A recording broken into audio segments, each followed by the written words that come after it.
night.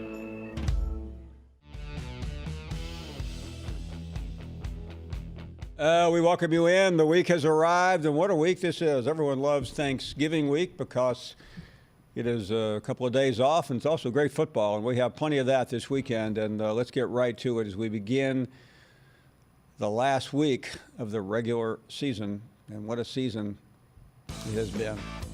Auburn secondary up for the challenge of Alabama's dangerous trio of receivers. Kind of knew that, didn't we? What does Coach Saban have to say about all of this?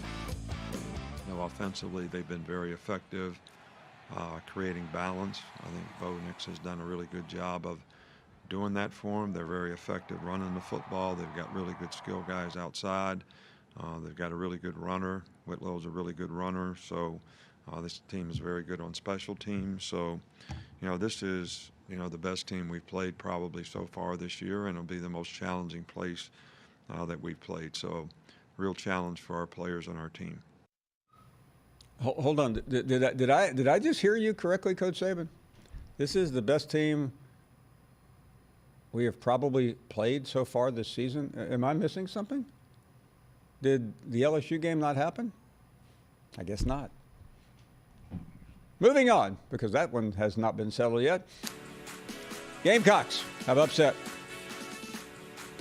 Remember, they beat Georgia, number 4 team in the country. Why not Clemson? One was on the road. This one's at home. Shouldn't it be easier to win at home than on the road? Speaking to the Dogs, average offense, elite defense. What it means for LSU. Remember, Kirby Smart was on our show Friday. He defended his offense. And then they went out and struggled and scrapped for every point. And did you know Georgia hasn't scored 30 points in a game since beating Tennessee on October 5th? The Bulldogs are one of 12 FBS schools that haven't scored 30 points in that span. The others have gone 14 and 51. Georgia is in the SEC championship game and currently ranked number 4. So here we are. And we're glad you're with us. A lot to discuss, a lot to chew on this program this afternoon. How about Blake Topmeyer on Jeremy Pruitt? I casually threw out yesterday that outside of Ed Ogeron, should Jeremy Pruitt get some consideration for Coach of the Year? Man, a lot of people didn't like that response. Seth Emerson on the Dogs. Brooks Cabina on LSU. And your phone calls at 855-242-7285. Just a program reminder, it may be a holiday week, but we will be here today, tomorrow, Wednesday. We will not be here Thursday. Obviously, it's Thanksgiving, but we'll be back Friday live from Auburn, Alabama. So all things considered, we're pretty happy and proud to be here the majority of this week. We start with Greg. Greg, good afternoon. Hope all is well with you. Hey, Paul, thanks for taking my call. I had a conversation with you last week, and we were talking about playoff implications, and the narrative last week was that Alabama, Oregon, and Utah were kind of neck and neck. And after Oregon lost to Arizona State Saturday night, the powers that be, or the media that be, decided that they were going to throw Oklahoma into that mix as well. And I just wonder how many people who are tired of Alabama appearing in the playoffs were livid when Oregon didn't hold up its end of the bargain.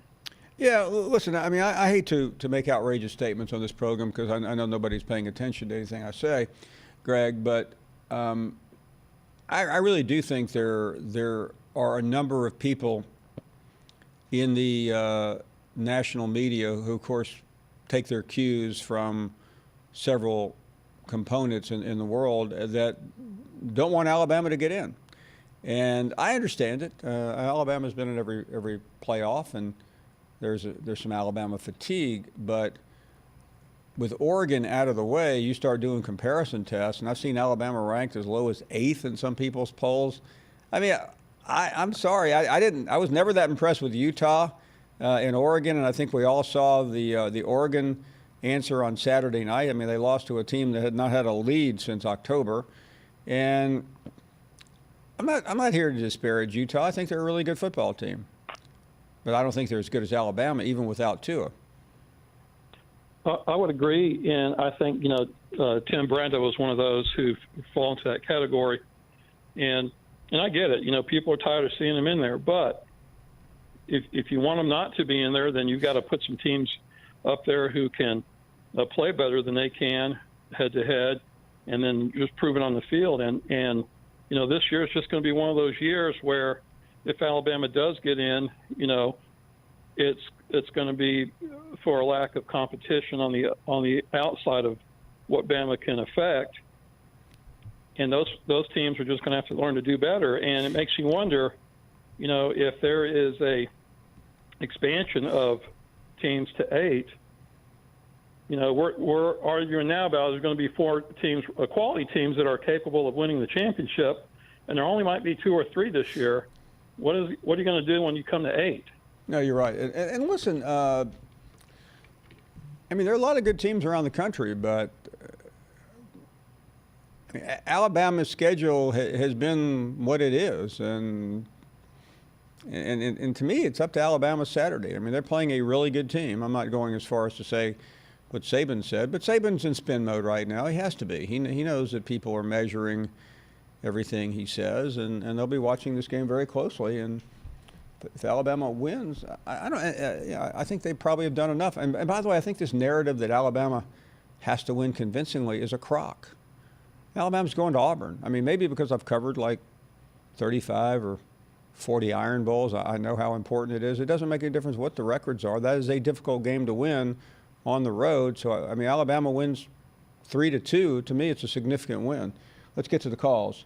And Augie, always a great Monday caller. Hello, Augie in New Orleans. Hey, Paul, how are you doing? Hey, Paul, I just want to correct a couple of things you've been saying about yourself and that you're disparaging yourself. I know it's self-deprecating, but you are a cultural icon of the South. When people want to talk about values of the South, college football comes up, and you are the man. So, with no further ado, let's move into it. Thank you. Number one, what do you think about Ohio State after the Penn State game? So to me, they looked human for the first time this year. Did they give you any pause, or are you still on the Ohio they State did. train? And listen, it's hard to put a team away. We saw that. We've seen that a lot of times this year. Georgia has had difficulty. It reminded me a little bit of the Georgia-Auburn game. I mean, just put the team away. They really did. LSU hasn't really. LSU had that problem against Alabama. That game shouldn't have been close. It shouldn't have been. But it does happen, and to me, they are vulnerable. And I think Michigan. I haven't really made up my mind on this game, but I mean, I think there's a reasonable chance they're going to lose this game. Paul, let me ask you this. We've listened to you for years, and you were always on Harbaugh, and for good reason. But are you pulling for Harbaugh this weekend? Because I think so. I mean, listen, the thing with Jim and I has been so overdone, and I think sometimes I become a character in a Harbaugh reality show. And a comic book, maybe. Yeah, and I was the Riddler. I started the year thinking they were going to have a great year, and then they lost a couple of games. And do we overreact? Yeah, listen, I mean, somebody made the comment to me, well, how can you say good things about this person and 3 months ago or 2 months ago you were disparaging them? Listen, we do this every day. This is not. Absolutely. These aren't Supreme Court decisions we're making here. This is a talk radio show. Exactly. But I agree. And, watching the Arkansas game, of course, I'm an LSU guy. That defense still gives me some concern because there were some plays Arkansas missed early in the game. And then at the end, they just seemed to lose interest. So, talk about Georgia's offense having scored 30 yet all season. Their chance is coming in the SEC championship game because they're going to go against a very average defense. And I'm sorry what people say about Aranda. He has just let the side down this year with his guys. I just don't see them getting that much better from game to game. So, with that, I'll move on. Arkansas's next head coach. I heard Greg talk about who's the guy, Lane Kiffin coming in. I think, though, this is a great job for two people in need, and that's Arkansas needs a head coach, and the old Ole Miss coach, what's his name? Freeze. He needs rehabilitation. I think this is a match made in heaven for both of them. What do you think? Yeah, listen, if I'm sitting in Hunter Yurichek's chair, I would definitely interview both Kiffin and Hugh Freeze. I think and thanks for the call, Augie. We have to go to a break. The X factor is Gus Malzahn. I think that goes without saying, but I have no earthly idea what Gus Malzahn is thinking right now, and we probably won't know until after Saturday. The good news is we'll be in Auburn this weekend, so we'll be able to listen at places we don't normally get to listen to. Anyway, up against a break, more to come. More of your phone calls at 855-242-7285. During a ride.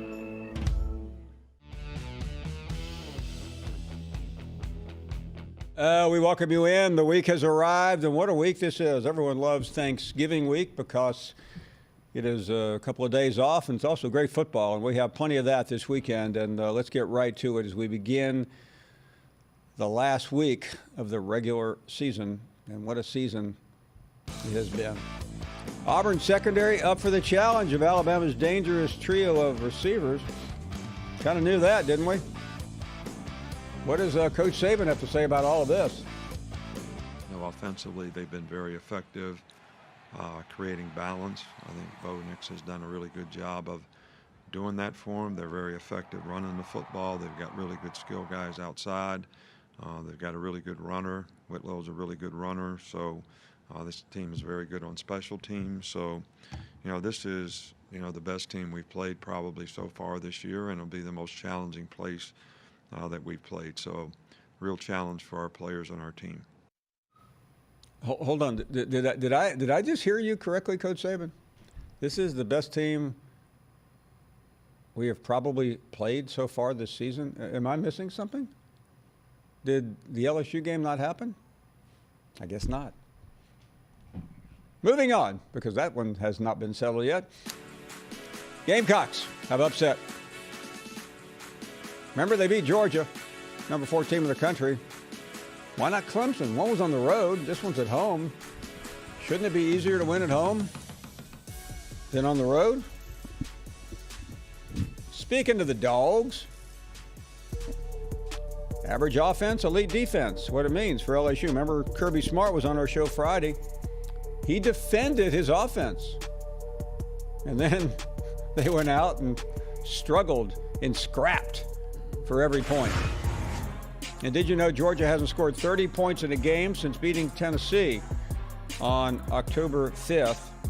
The Bulldogs are one of 12 FBS schools that haven't scored 30 points in that span. The others have gone 14-51. Georgia is in the SEC championship game and currently ranked number 4. So here we are. And we're glad you're with us. A lot to discuss, a lot to chew on this program this afternoon. How about Blake Topmeyer on Jeremy Pruitt? I casually threw out yesterday that outside of Ed Ogeron, should Jeremy Pruitt get some consideration for Coach of the Year? Man, a lot of people didn't like that response. Seth Emerson on the Dogs. Brooks Cabina on LSU.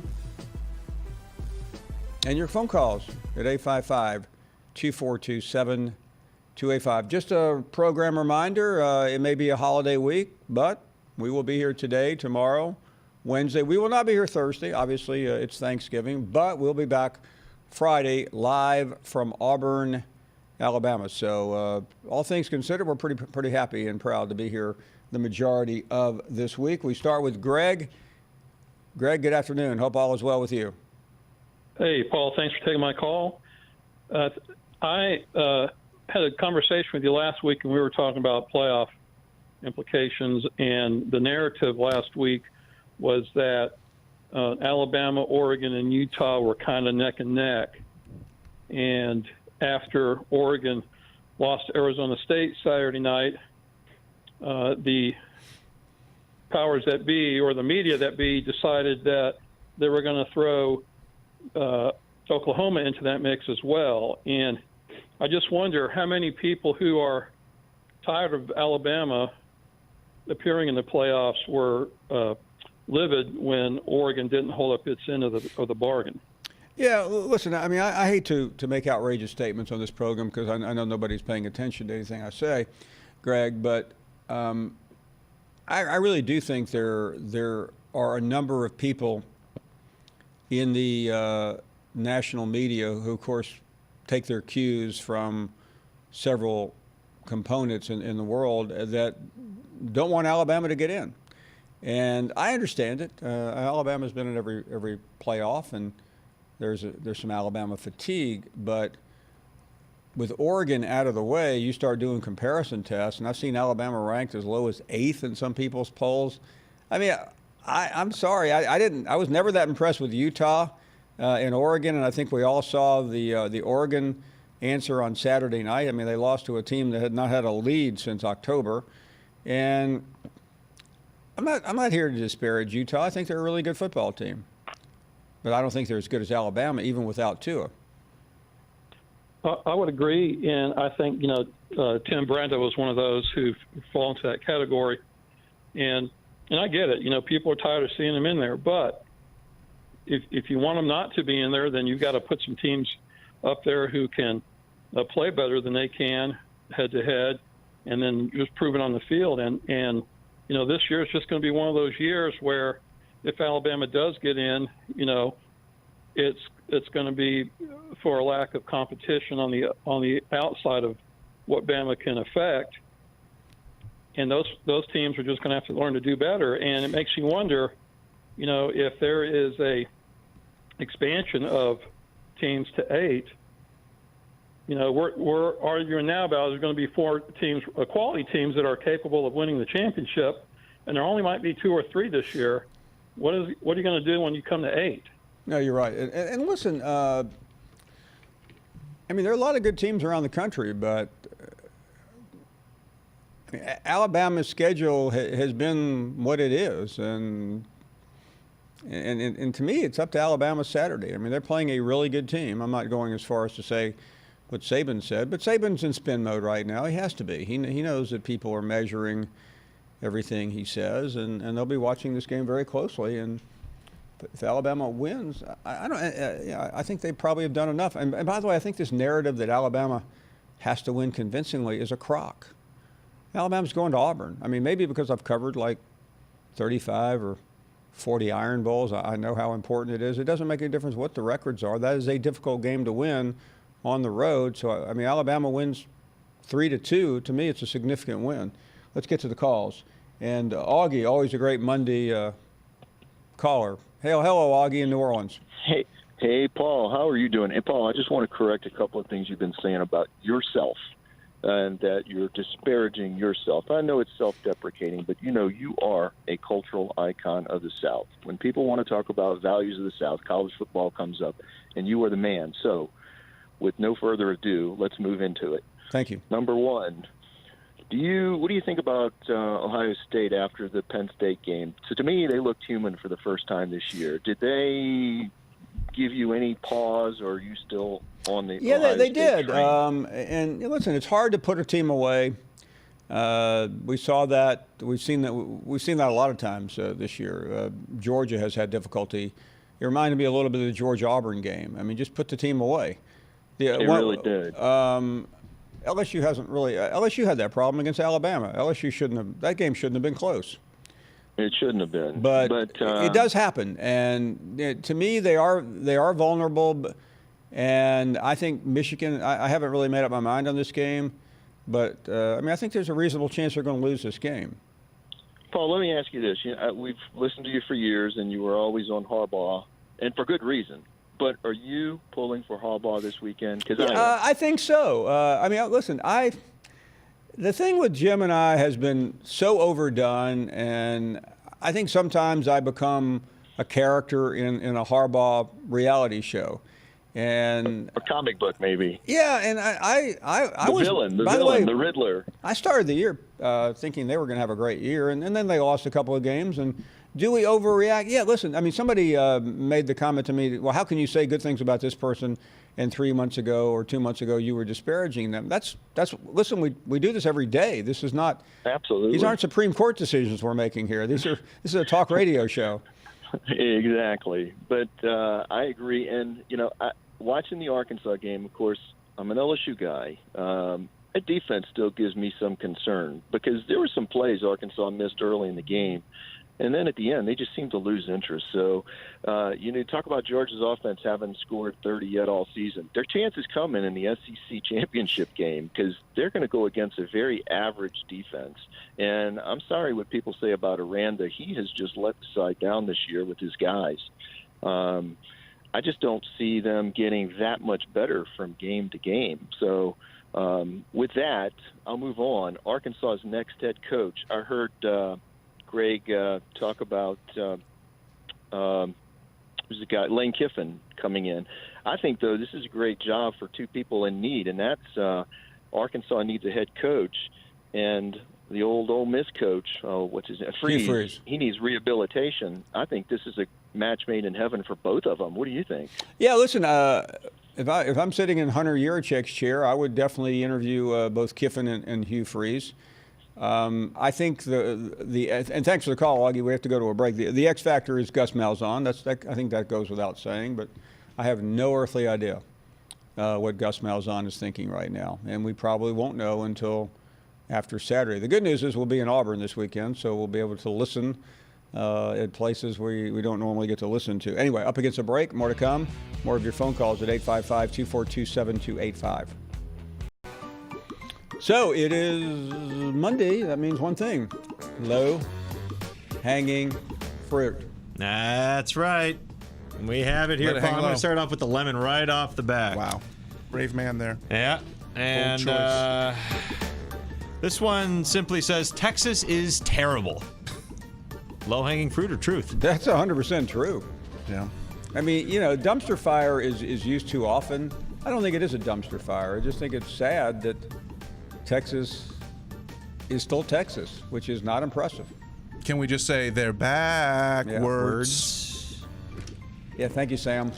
Little thing we came up with at the pod. Sounded funnier back then, trust me. Anyway, Notre Dame is the best two-loss team in the nation. Low-hanging fruit or Kubiak's fantasy? Let's see. Who else? Who's in consideration? Well, Michigan, who started Notre Dame. But if they lose this week, they have 3 losses, so they won't count. Florida's Florida. I'm going Florida. I think so. All right. Sorry, Coops. They lost 45-14. I can't say much. You guys beat All right, Boston Kathy, College. Green Apple here. The wrong team is favored in the Iron Bowl this weekend, Paul. Low-hanging fruit or truth? Well, yeah, I never get hung up because to me, as Danny Sheridan has told us many times, the betting line is not some guy waking up on the wrong side of the bed. The betting line is something that's thrown up against the wall and people bet it. So right now, the public perception is that Alabama is the better team. Okay. I'll take that. All right, how about some sour grapes? Always a low-hanging fruit favorite. And this week's edition says that Harbaugh's legacy will be defined on this Saturday. I think that's true. Listen, he's never going to escape all the weirdness and the quirkiness, but a win against Ohio State and he gets the lifetime contract. All right, no more sour grapes for Michigan fans at that point. I'll save the banana for you. I know. Thank you. I like the bananas. I'll We take may the not other get there. apple We're here. running out of time in the segment. No, it's all right. Plenty of time. Oklahoma played too many close games for a college football playoff berth. Low-hanging fruit or truth? There is no way Oklahoma would be in my top 4. They've won the last 2 weeks, but they could have lost. You cannot trust them if you're the college football playoff committee. One more quick one. It wasn't a first down, by the way. Arizona State took 2 teams out of the playoff this weekend. Low-hanging fruit? I think it's possible. I think they may have eliminated a couple of teams. They're Alabama's best friend right now, though. Welcome back. We're talking about Herm Edwards during the break. I think he will be the commencement speaker next spring at Alabama should they win the national championship. Let's continue. George is in Florida. How are you, George? I'm doing great. I'm a long-time listener, but a first-time caller, Paul. Well, I'm glad to hear from you. But I have a story to tell. I told it to those guys that answered the phone that when we were boys, Lee Corso and I used to play tennis. Oh, wow. And we were 12 years old. But then in junior high, we played junior high basketball together. But in 1952, Lee Corso quarterbacked the Miami Jackson high school football team. And nobody in Dade County had beaten Miami High School for 25 years. But they did it that year in 1952. And so, and also in 1952, I was in Homer High School in Homer, Michigan, and I quarterbacked their football team to their first championship. Well, their claim to fame was, and it's been on ESPN, that they had won 75 straight baseball games. Nobody else had done that before. And so there's a story on ESPN, you can check it out. But one of the pitchers on that team was named Josh Coleman, and he became a pitcher for the Diamondbacks in Arizona there. So it's just a little information that probably doesn't mean anything to most Where people, did you and Lee grow up? In Miami. Oh, I didn't realize that. Yeah. Well, we used to play down at the Y, and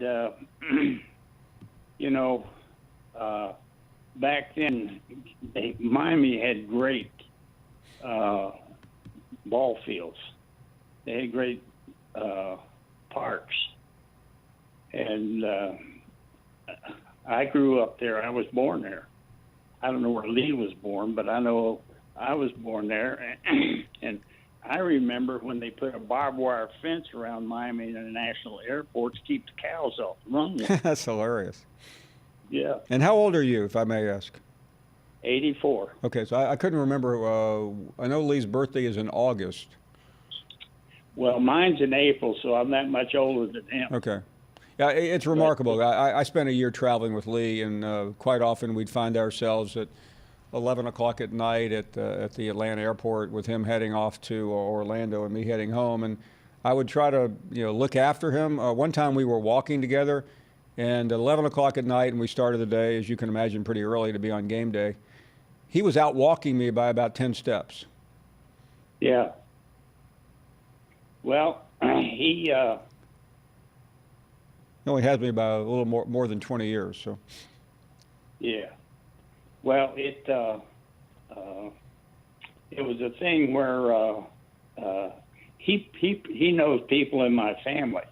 I mean, the Frosty Freeze across the street from the Jackson Field, my uncle owned that. He knew my uncle, and he probably knew my mother. She worked at the Live and Let in the drugstore there in Miami. But I live about 30 miles north of where he lives in Florida. Right. And so if he calls in or anything, wants my phone number, you're welcome to give it to him. I'll see him probably in about a week or two. I tell you what, thank you, George, for calling. I appreciate sharing that story. Let's continue with more calls. And Ben is in Conway, Arkansas. Hey, Greetings and kudos, Professor Winston Bartholomew Finebaum. That is my name, my real name. That's right. Paul, I have not been able to watch you guys for quite a while due to my health. So I may be repeating some things, some topics that have come up, but forgive me if I do. Arkansas Razorback football. Okay. Over the weekend, Greg McElroy and some other commentators talked about how Morris should have been given more time. Well, let me tell you, we kept giving Bealham a time, going to turn the corner. Saw how that worked. And Morris just not only didn't make any progress, but he regressed. If it'd been up to me, I'd have fired him after the San Jose State game. Just an absolute horrible situation. So I think that that thing about more time in this particular instance, there wasn't a necessity for more time. But also, we keep hearing these comments about who would want the Arkansas job. Paul, on November 20th, 2011, LSU was number 1, Alabama was number 2, and Arkansas was number 3. And we know that these things go in cycles. Alabama had some down years. LSU had some down years. We are having some really down years at Arkansas. But who would want that job? He's going to be looking at a $5 million plus salary. He's going to be living in one of the nicest parts of the country, consistently ranked like the number 3 or 4 best place to live in the country. Got a beautiful stadium that seats somewhere around 76 to 80,000 people. By the way, Morris at one point was putting less than 30,000 fans, bottoms, into the stadium. So that had a role in it as well. But I'm just tired of hearing people say that the Arkansas job is not a good job, because fans, facilities, financials, it's all there. And I have no idea. Hey, can you get the job for me? I'll take it. Well, you ought to. Plus, we give out real good buyouts. Yeah, no, and I think it's a great.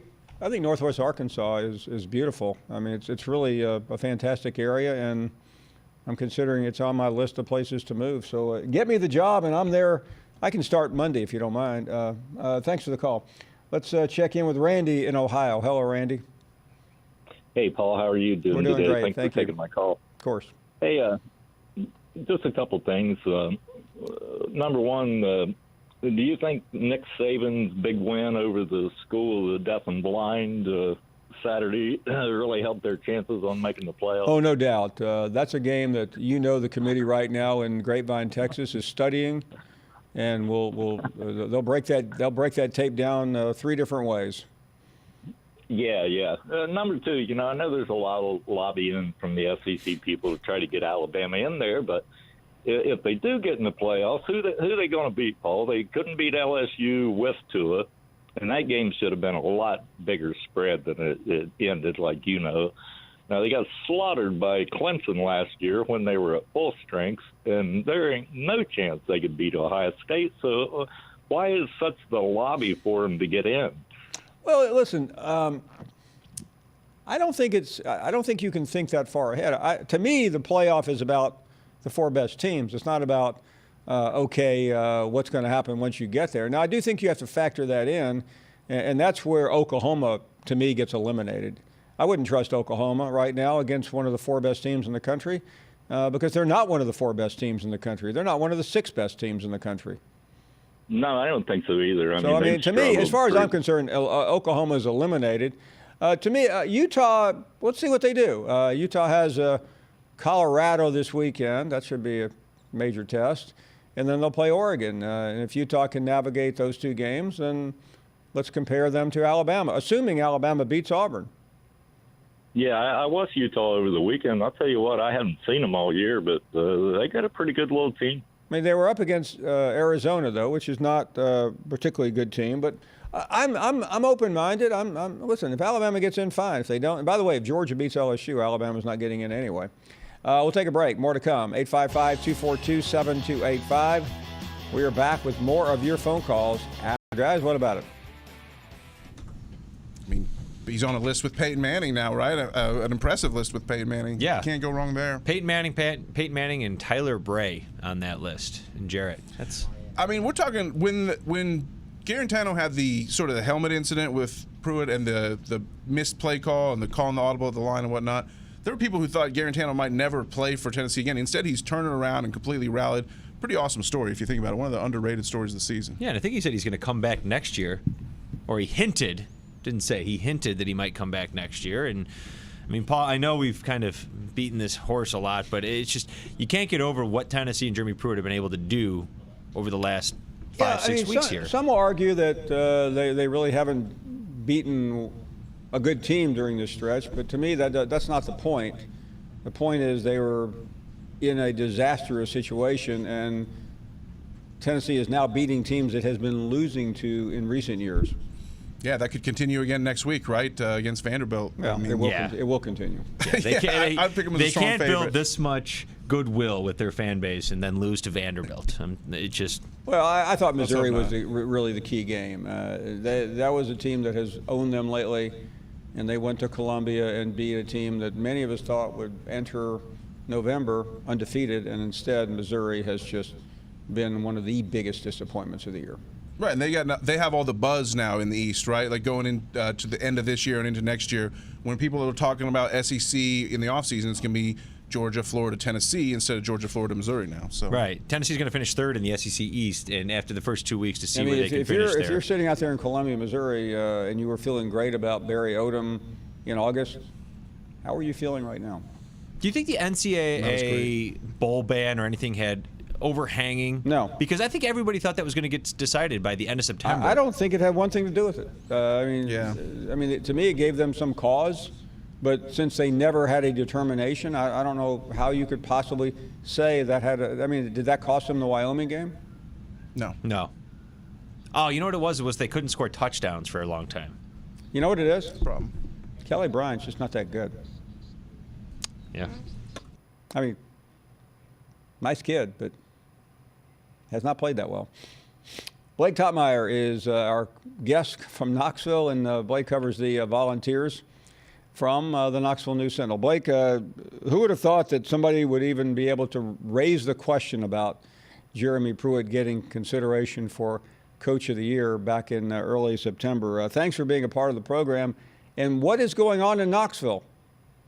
Yeah, it's been a remarkable turnaround, Paul. And to your point, beyond Ed Ogeron, I mean, Pruitt probably would be the conversation. And the conversation really doesn't need to go past Ogeron at this point. But if you did dip down into a second tier, I think Pruitt probably would be in it. I mean, it's kind of remarkable the fact that they started 0-2, the inexplicable loss to Georgia State.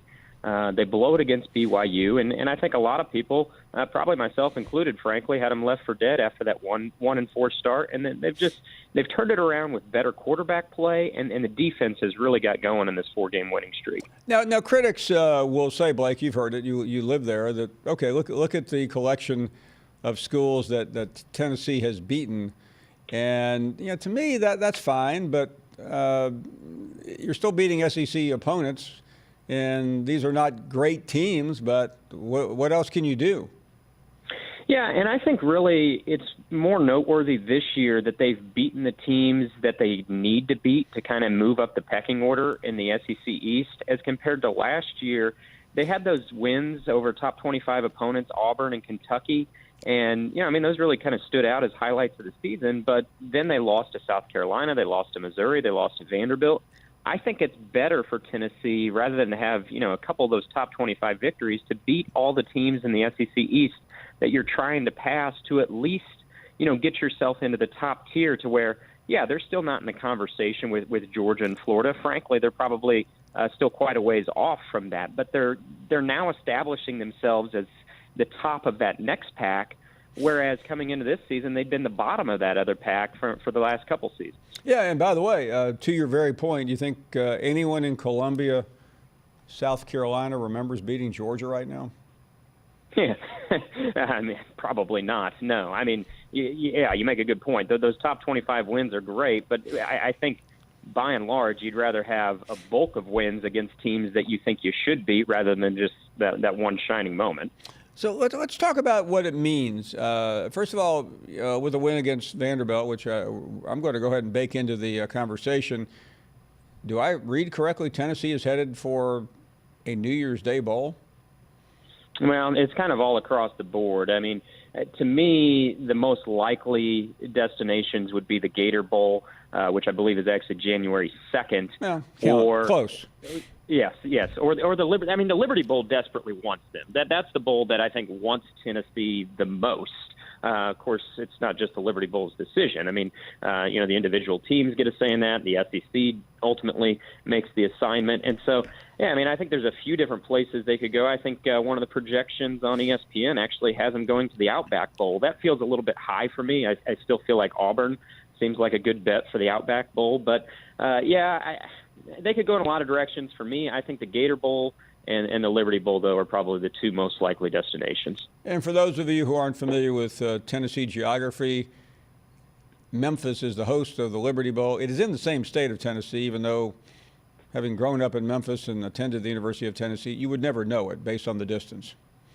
Well, and Memphis has become really important recruiting territory for Jeremy Pruitt. He's got 3 commitments in this class from the city of Memphis. He's had a couple signees the past couple years from Memphis, and so I guess that would be one good thing for Tennessee, spending a week in Memphis for the Liberty Bowl. And I think how long the Liberty Bowl has wanted Tennessee, it's been since 1986 since they've been able to get the Vols there, and they've made no bones about it. Like, Tennessee is their 1A, and it's a giant gap between their 1B choice. If it was up to them, they'd be in Memphis, but the Vols are going to have something to say about it too. What type of opponent would you get in that game? Liberty Bowl would be against the Big 12. I think you'd be looking at someone like an Iowa State. Okay. I believe it's the fourth selection from the Big 12. So, someone that's probably pretty comparable, on par with Tennessee, probably like a 7-win team, I think, is what you'd get in the Liberty Bowl. And I think that's about what you'd get, 7 or 8-win team, probably from the Big 10 in the Gator Bowl, if that's the direction Tennessee were to go. How is this translating, Blake, to recruiting, which is just around the corner?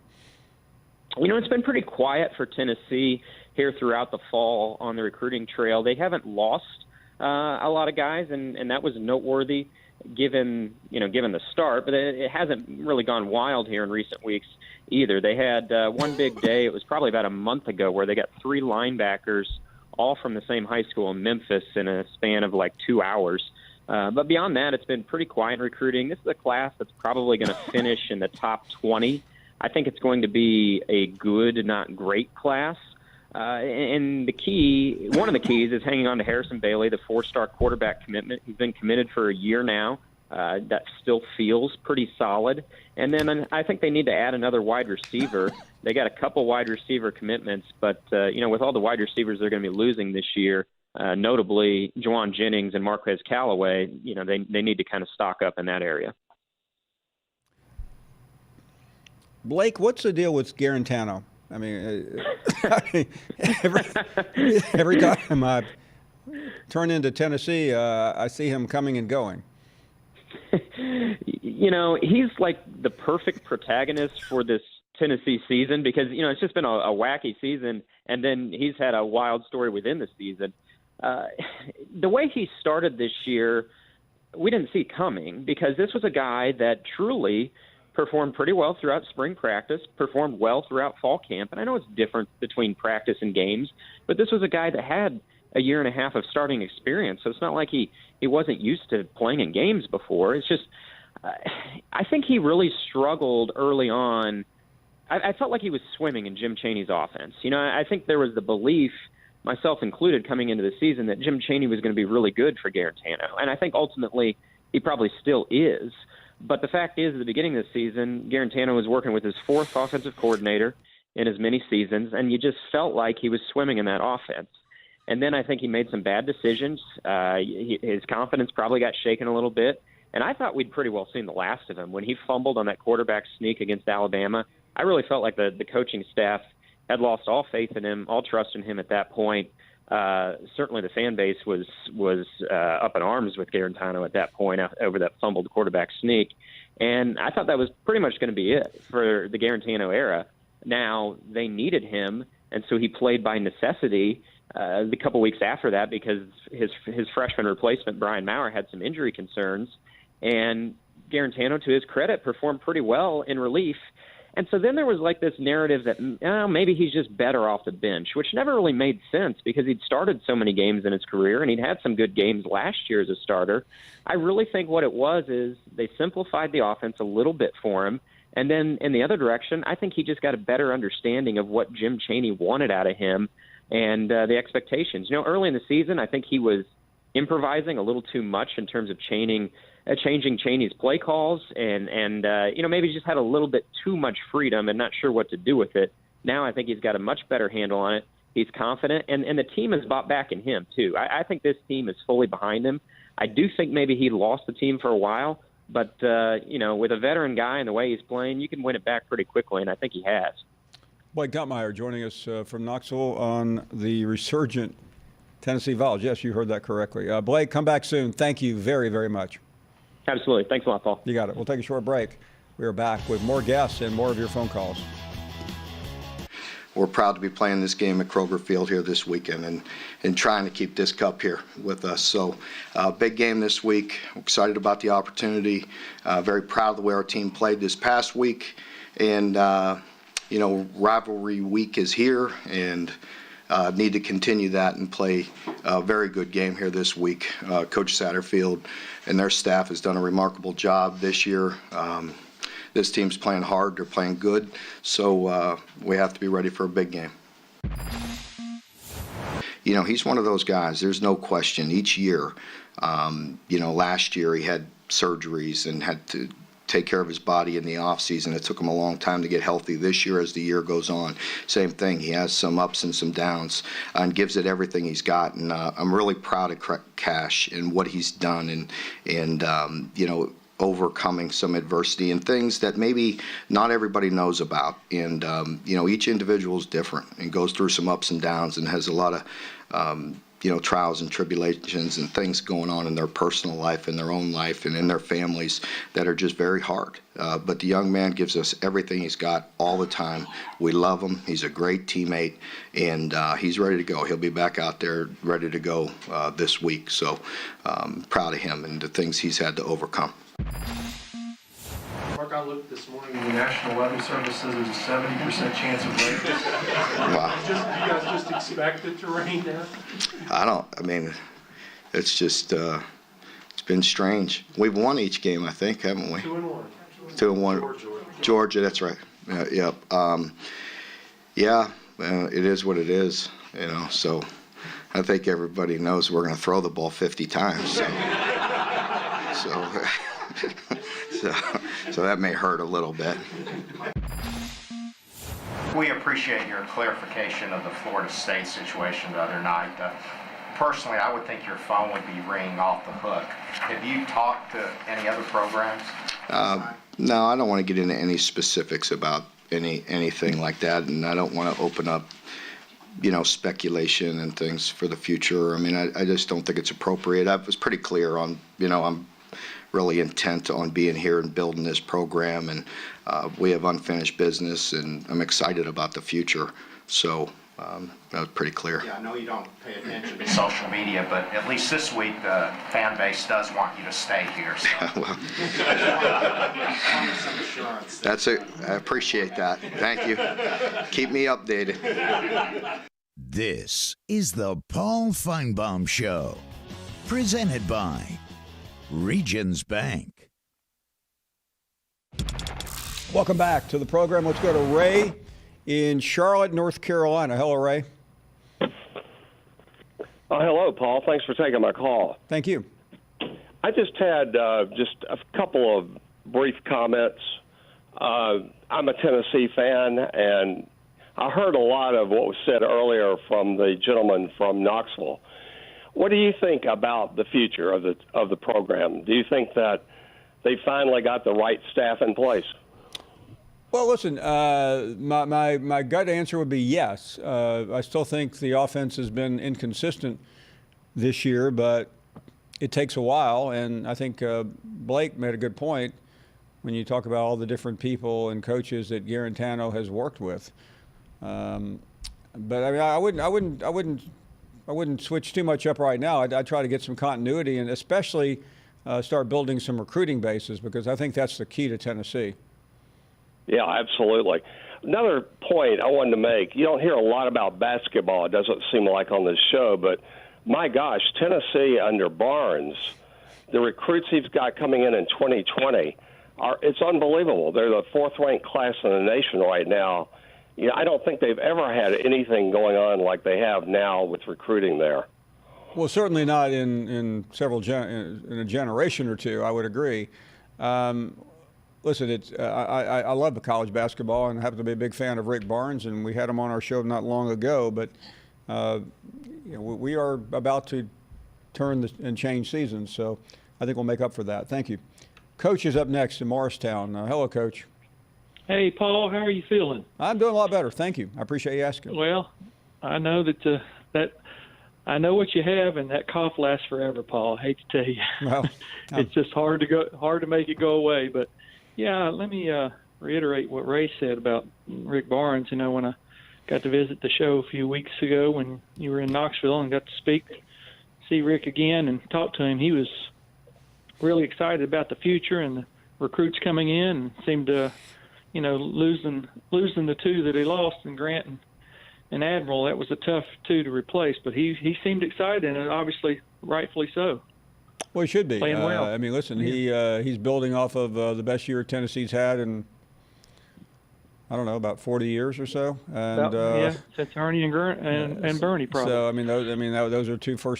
those are two about as good a 5-star recruits as you'll ever get, and he hasn't slowed up, and that's the key. I mean, he's one of the most unique coaches I've ever met. Yes, and he's had to make a lot of changes the way he's done it, and he's done it well. But hey, the reason I called too is I did hear your comments about that you said about Rod Mullins last week, and your apology too. And it just made me think. We're always going to have comments or think. You just said what everyone thinks, and it's always going to be that way until they do one thing, and that's make it transparent. Why do you think they just won't make it transparent and tell us what they're saying in those meetings? I just don't understand that. Well, I'll try to answer for them, even though it makes me sick to do that. I think they just feel like there's some protection by being on that committee, that you don't have to be accountable. And I think in today's social media world, maybe I understand one element. Listen, Coach, someone like me is in the public domain, and things are going to be said about me on a minute-to-minute basis. I think some of these people would not be used to that, and I think that's the main rationale. And everyone is different. I agree. I sit here some days and I read what is said about me, and I'm to the point now where I'm so desensitized that all I can do is laugh.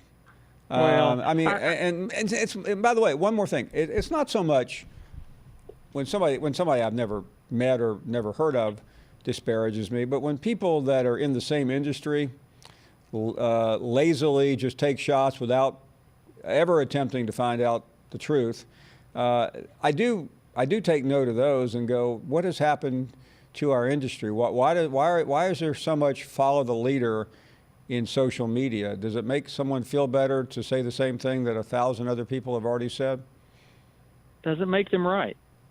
I just feel like they're recusing themselves when they speak about have discussions about their team, and then re-enter the room after the discussion.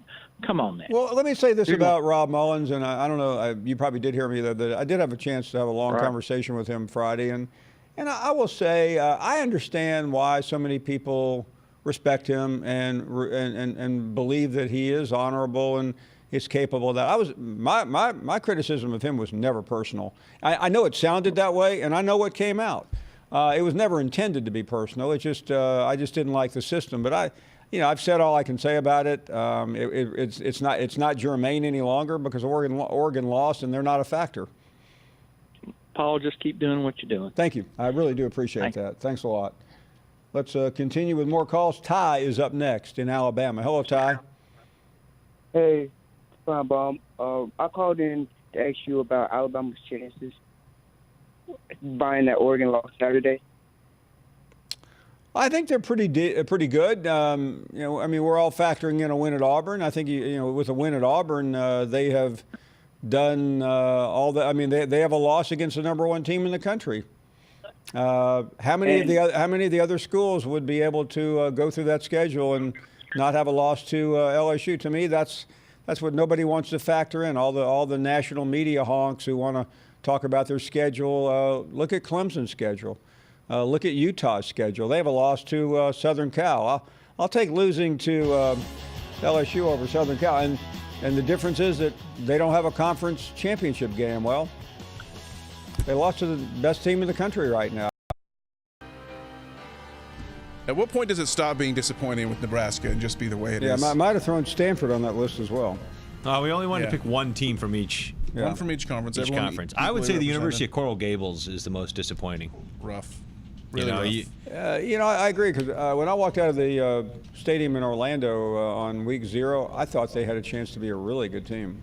Right. Yeah, I mean, we've seen what the ACC Coastal is. It's wide open, and they just I heard a stat that they won 6 games after only having like a normal 7-day stretch, Saturday to Saturday, but they lost every other game when they had a bye week. They were 0-3 on bye weeks. If they played on a Friday, they lost the following Saturday. So kind of strange season for it's a bad sign down in Coral Gables. Manny Diaz apologized.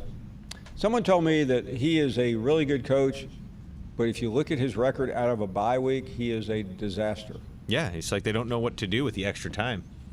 You know what you need to work on, at least, I guess. But losing to Florida International, that's a recruiting loss, right? As terms of a school that was completely off the map radar-wise in terms of top Miami elite talent.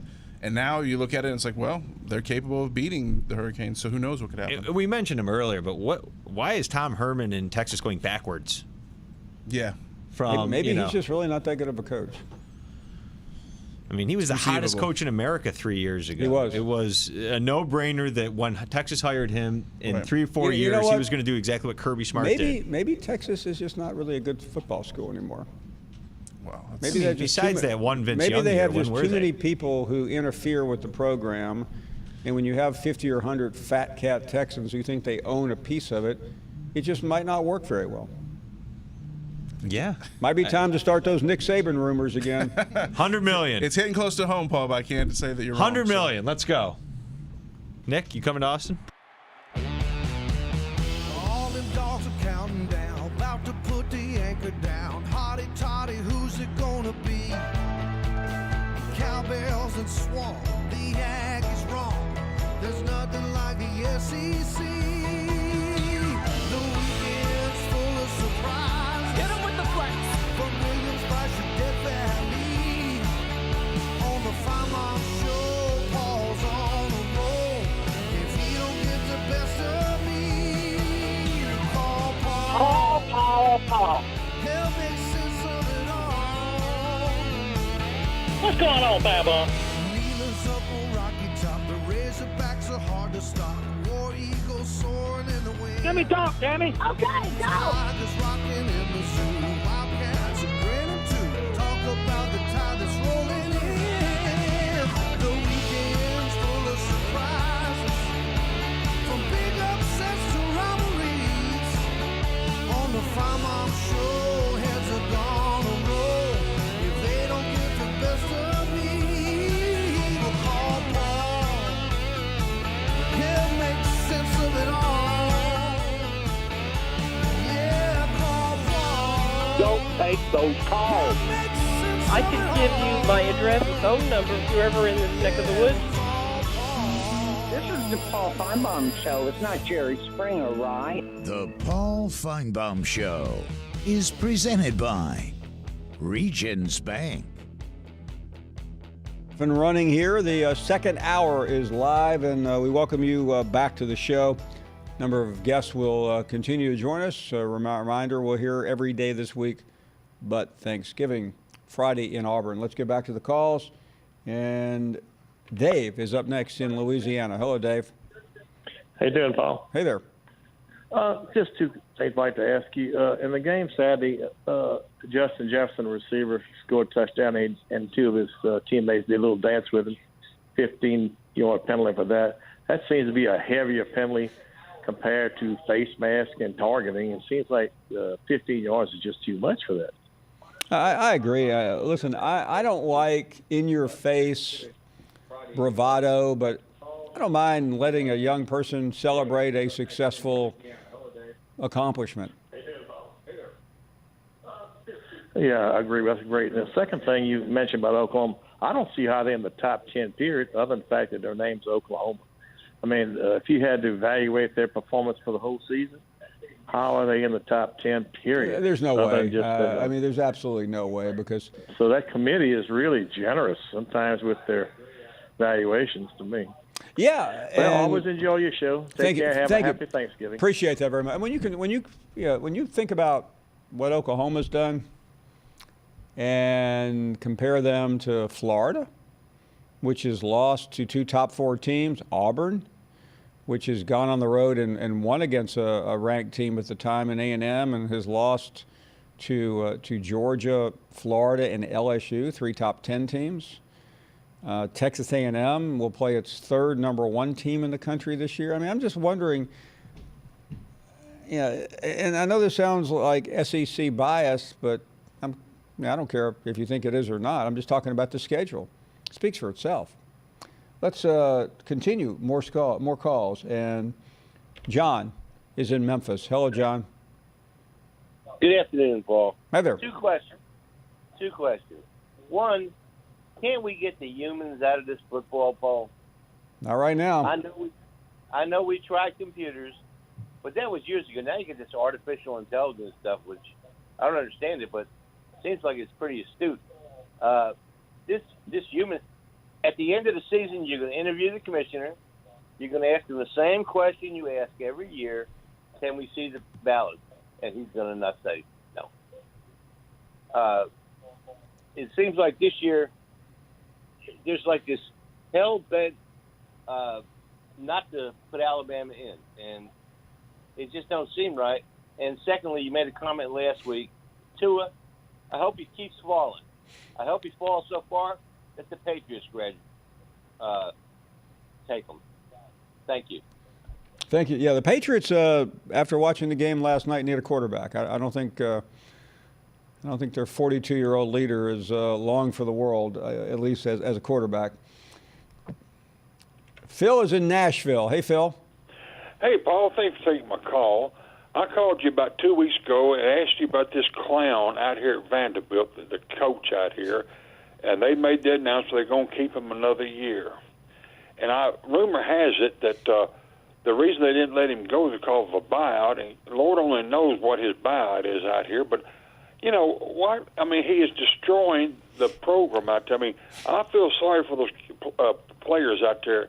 They've got some good players. I admit, Vanderbilt is not going to the SEC tournament in Atlanta or nothing like that anytime.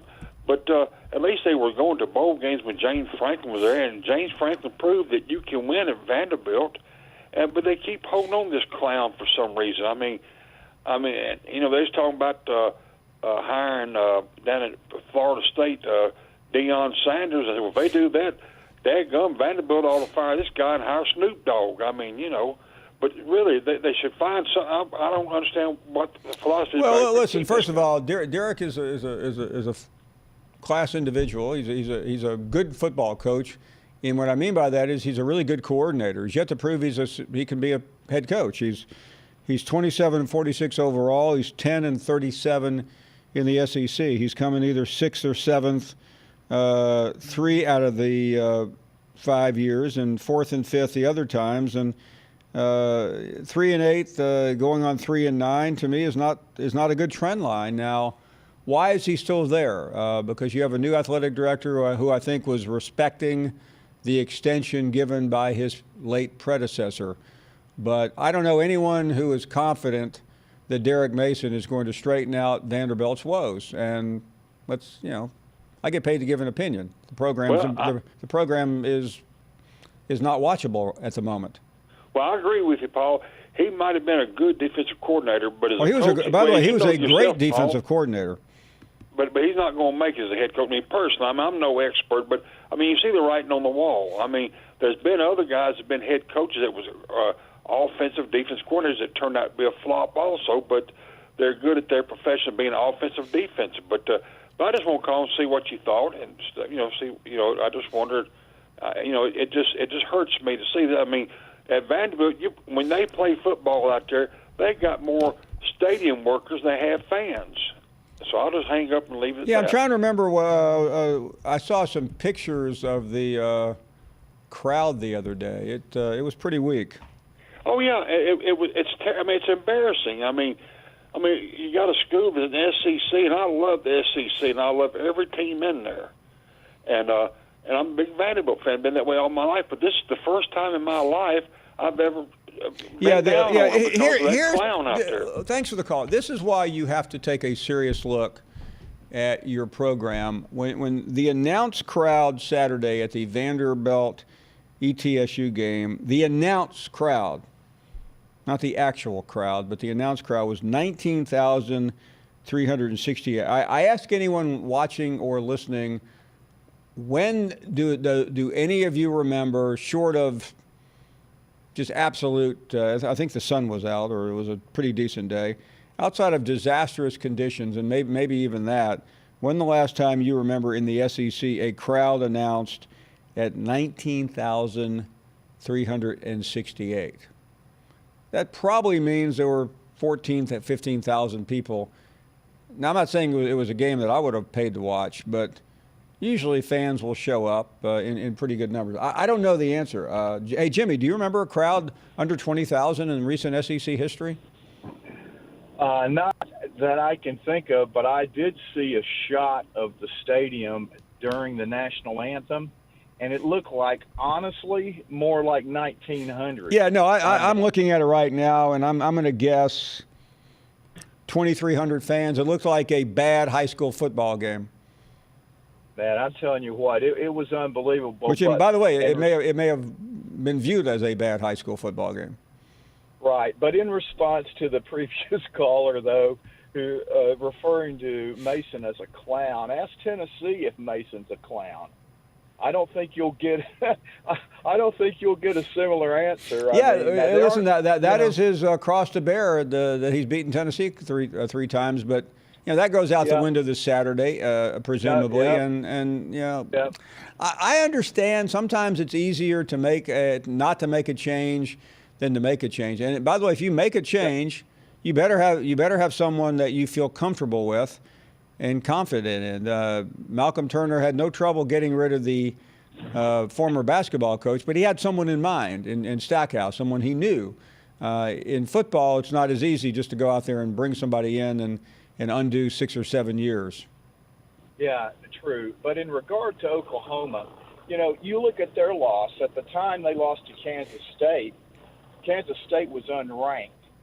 You have an unranked opponent who scores on you on 8 consecutive possessions. No, I wouldn't let Oklahoma within 100 miles of the college football playoff this year. Paul, they blew a 28-point lead in the fourth quarter against Iowa State. Well, they hung on. You stopped the 2-point conversion. Same thing against TCU. Just this past weekend, and I just don't know that they can go to Stillwater and get it done. Oklahoma State's they're playing pretty good football, and that defense is starting to kind of show that they are definitely vulnerable. I mean, Grinch has done all he could do, but I think and Oklahoma State is a team that never does well from the post position, but in a game like this, when there's not a lot of expectations, they almost have to win this game. Yeah, absolutely, and you got to have a lot of breaks, and Oklahoma's had some breaks to get as far as they have against Baylor last week, and actually this past weekend they had some very, very fortunate calls that went their way, and that's part of it. But I don't know how long they can hang on. But one last thing, I couldn't help but get a chuckle when you were talking with Mike Griffin on Friday, and I do agree with Mike absolutely. In the SEC championship game last year, anybody that saw Georgia, you'd be a fool not to say they weren't one of the top 4 teams. But the problem is that gave them 2 losses, and that other loss was a 3-touchdown beatdown at Red Stick. You're right. You're absolutely right. That knocked them out. I mean, you just can't beat out those other one-loss team that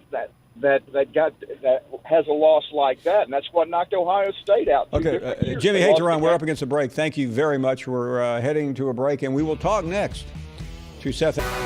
Guys are good to go and ready to move on to Georgia Tech. I know they're excited for this week of practice. It's kind of a different schedule for us with Thanksgiving being involved, and a lot of the guys get to go home that live, within a close enough radius to share time with their family for Thanksgiving, and then return here and then travel over to Atlanta as a team as we prepare for Georgia Tech.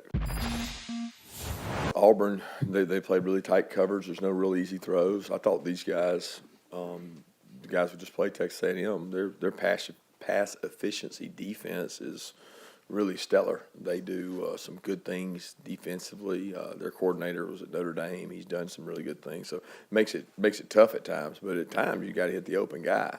I think Jake would be the first to tell you that. We missed a couple and made a couple. So there's no easy throws when you start looking at it out there. It's not like there's a gimme here or there. You try to get high percentage throws, and we had a couple of those to the back in the flat and to Charlie and to the swing passes. But we got to do a better job helping him out, and he's got to do a better job hitting the ones when they're open. What's different preparing for Georgia Tech without the triple option? I mean, I know it was kind of a all-consuming thing for this week usually. Yeah, they still have a lot of elements of the option. So obviously, when I say a lot, I don't mean as much as what they had previously, because they were all in when they were triple option. They have elements of the triple. They still, you can't just flip it over and just go completely to a nine when that's what your roster's made of. So they have dive, pitch keys, they have reads, they have perimeter runs, inside runs. They've got elements of the option. So it is different from a perspective of not having to do everything we used to do, which was completely different. So where it was 100% different defense, it might be 50% difference now with some of the things they're doing.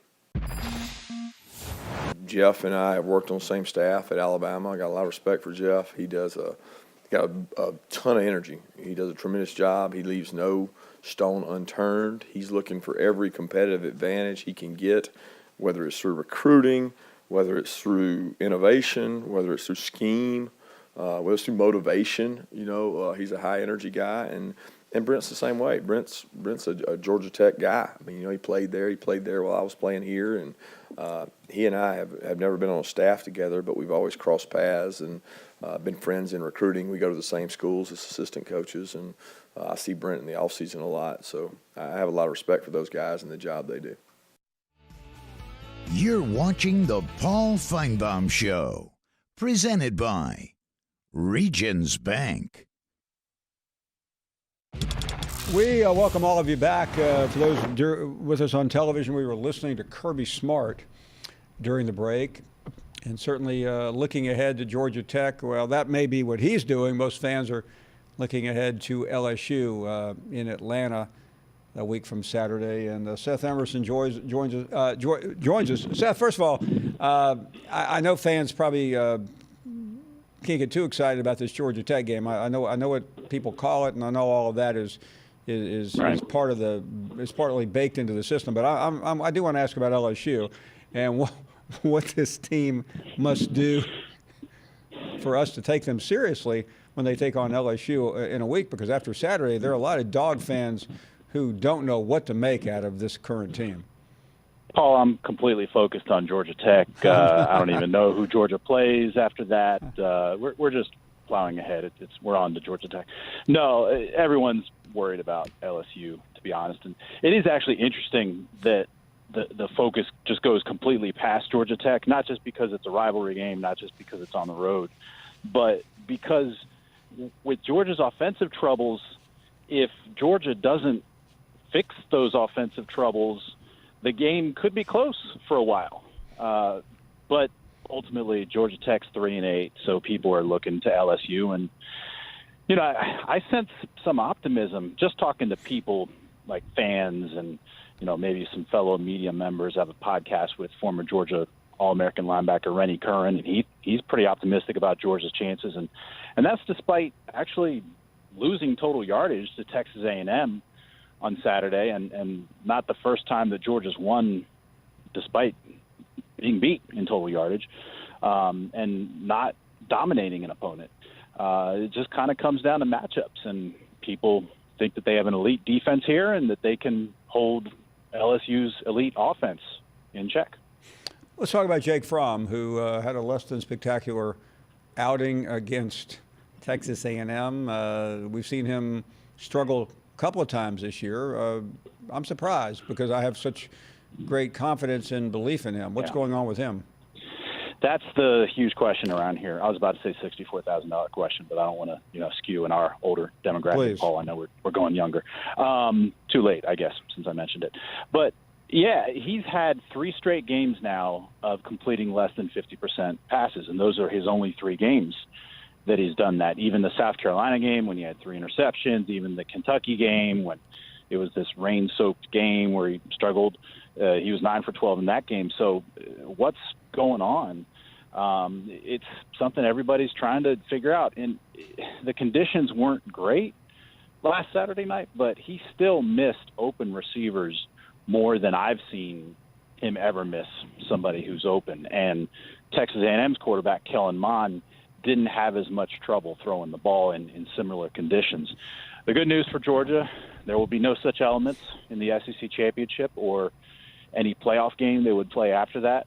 But it's not something that's been limited to rain-soaked games. It's something that they've got to figure out. And, you know, Paul, if I were looking at Georgia, especially with this offense and Jake Fromm, just within the context of this 2019 season, just what they've done this year, if I didn't know anything about this team or Jake Fromm prior to this season, I would say they don't have a chance against LSU. But we've all seen Jake Fromm do what he did in 2017. Game manager, but still true freshman, almost win a national championship. We all saw them in 2018 go in as 2-touchdown underdogs to Alabama and nearly pull off the upset. We've seen this team win a lot of games. We know that this offense was actually supposed to be the strength. So you say, can it all come together? And, yeah, it could. And that's what could give them a puncher's chance against LSU. And listen, there's still plenty of time to get the hype machine ready for that game. But as you, being someone who's watched Georgia every week, is something going on here toward the end of the season? Is it just a difficult game at Auburn, difficult game at A&M, maybe a tough spot on the schedule? I'm just trying to get somebody to dissect the offense for us and make sense out of it all. If we could make sense of it all, if we knew exactly what was happening, then our lives around here would be boring, because all that anyone is asking about is what is wrong with the offense, what is wrong with Jake Fromm. I do think that the basic answer, the most simple answer, is probably the most correct one. There doesn't have to be one correct answer. It can be a combination of things, but the basic, most correct answer is that they lost a lot of skill position talent, specifically guys that Jake Fromm could throw to. He doesn't have Isaac Nauta, that tight end, getting open over the middle and then getting a lot of yards after catch. Nicole Hardman, who was a great speedster, he could make plays down the sideline, but also across the middle on those kind of slant patterns. He's doing that stuff for the Kansas City Chiefs now. Riley Ridley went pro also, good possession receiver on the outside. Those guys were all guys who went pro, but the one that really hurt them was Jeremiah Holloman being dismissed over the summer over a domestic violence incident from last year. That was a guy who Jake Fromm he was classmates with him. They were both juniors. They came here together. They had a rapport. The stuff that Lawrence Cager is doing, the grad transfer from Miami, Holloman would have done that too. And to have Cager and Holloman together, along with George Pickens and Dominic Blaylock and the tight ends, would have really helped. They don't have Holloman, and then on top of that, Lawrence Cager's been in and out of the lineup with rib and shoulder injuries. I think ultimately, for all of the kvetching over what's going on with Jake Fromm, I think the lack of guys he can throw to is what's probably contributing to it the most. Seth, sorry about that. I'm interested because 2 weeks in a row you have games that Georgia really would rather not be playing. How did they survive this week? How do they survive this week? Georgia Tech, they're happy that they don't have to deal with the Paul Johnson triple option offense, for one thing, because they can come out with less harm potentially for injuries. They need to get to the LSU game without any more injuries. They're actually in pretty good shape. They need to get Lawrence Cager as healthy as he can be. I don't think he'll play this week. That doesn't mean he'll be able to make it through the LSU game. Eric Stokes got hurt with something in the Texas A&M game, but Kirby said today he should be back. He should be fine for this week. That's big because he's their best cover corner, and obviously they need him for LSU.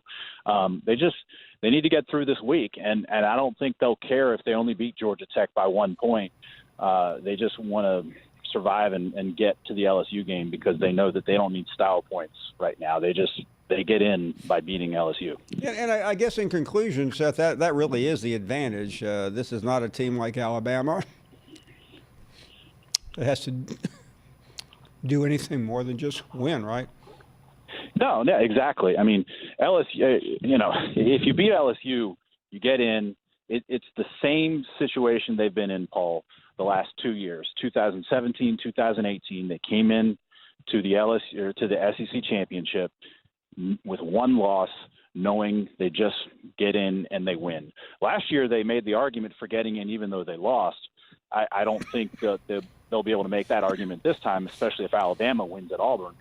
But it's pretty simple for them, and it's why the last 3 or 4 weeks, when the playoff rankings have come out and there's been all the debate over playoff scenarios, the reaction around here has been kind of muted because everyone kind of realized Georgia's situation was pretty straightforward. Seth, great to have you on. We'll see you soon. Thanks, Paul. Thank you very much. We will take a break. More to come. Two very good football teams that played a tremendously hard-fought, physical football game. Opportunities on both sides to be significant in the game. Thought our kids competed, played, made adjustments, stayed in the moment, didn't allow frustrations or things, just kept playing, which is when you're in a heavyweight fight like that. I mean, all three phases, things are going to happen. And you kept competing, getting better, making adjustments. Our will to win, our will to compete, our ability to get better as the game went on and things we did, I thought were there. We didn't need one more play. We needed one more play, and we got to. I could say that's that 2% we got to find, and we got to keep educating, got to get it out of these guys and get it out of our staff and get to that level. But that's a very good football team we played. Hats off to them. Nothing there. But again, I thought our kids defensively, I thought we were very physical up front. Really disrupted in their run game. Did some things. Played the pass pretty well. Pressured the passer at times very well. They made a couple downfield throws and hit some go routes that allowed them to get in there, and then their field goal kicker made kicks. Thought offensively, they were disruptive on us in the first part of the game, running the football. We can get hats to hats, getting guys coming off blocks and not staying on. They're a good football team, movements and things. And then the game went on, we gradually got better at that. And then we gave Kellen time, and we were able to execute in the passing game, move the football very well in the second half, especially at the end of the first half, and had one other drive. Again, we play a tremendous football team, number one team in the country, LSU.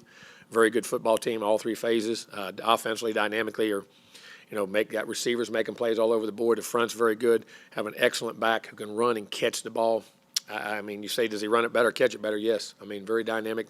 Tight end Moss does a great job. The three receivers, 1, 2, 6, and the other guys they got, are really good players. Burrow's a heck of a player. He's playing as good as any quarterback in a long time. 78% completion percentage, man, that's amazing. Guys are catching the ball, but he's doing things and with a savvy, and they're doing a great job schematically, and they got good players and doing a good job defensively. Very good players. You got 2 or 3 first-round draft picks out there on that defense right now. They got guys on the first level to affect you, the second level to affect you, and the third level to affect you. A lot of experience, a lot of things. Their kicking game is very good and very sound, good returners. They're good all the way across the board, and they're playing as good as anybody in America. So, going down there, it'll be a tough environment. I've been there many times on the road and as a home team, so I know what it's like. They have great fans, great people, and a great team, and we got to put this one behind us really quickly and move on and get ready to play a tremendous LSU team on the road. We welcome you back, and for those of you who are hoping that that might have been my last moment on Earth, I hate to disappoint you. Welcome back to the program. Let's get back to the calls at 855-242-7285. Mike is in Macon. Good afternoon. Thank you, Paul. I actually was worried that you might not be there when you came back. I feel break. perfectly fine. Okay. All of a sudden, something just, I think it was just, I was so distraught about the Georgia offense, I couldn't get through that interview. Well, talking about that, thanks for having Seth on, too. He's a good objective journalist. I read him every day. He doesn't always say what I want to hear, because I want to hear a rosy picture, of course, but he paints a true, accurate picture. I will say one thing.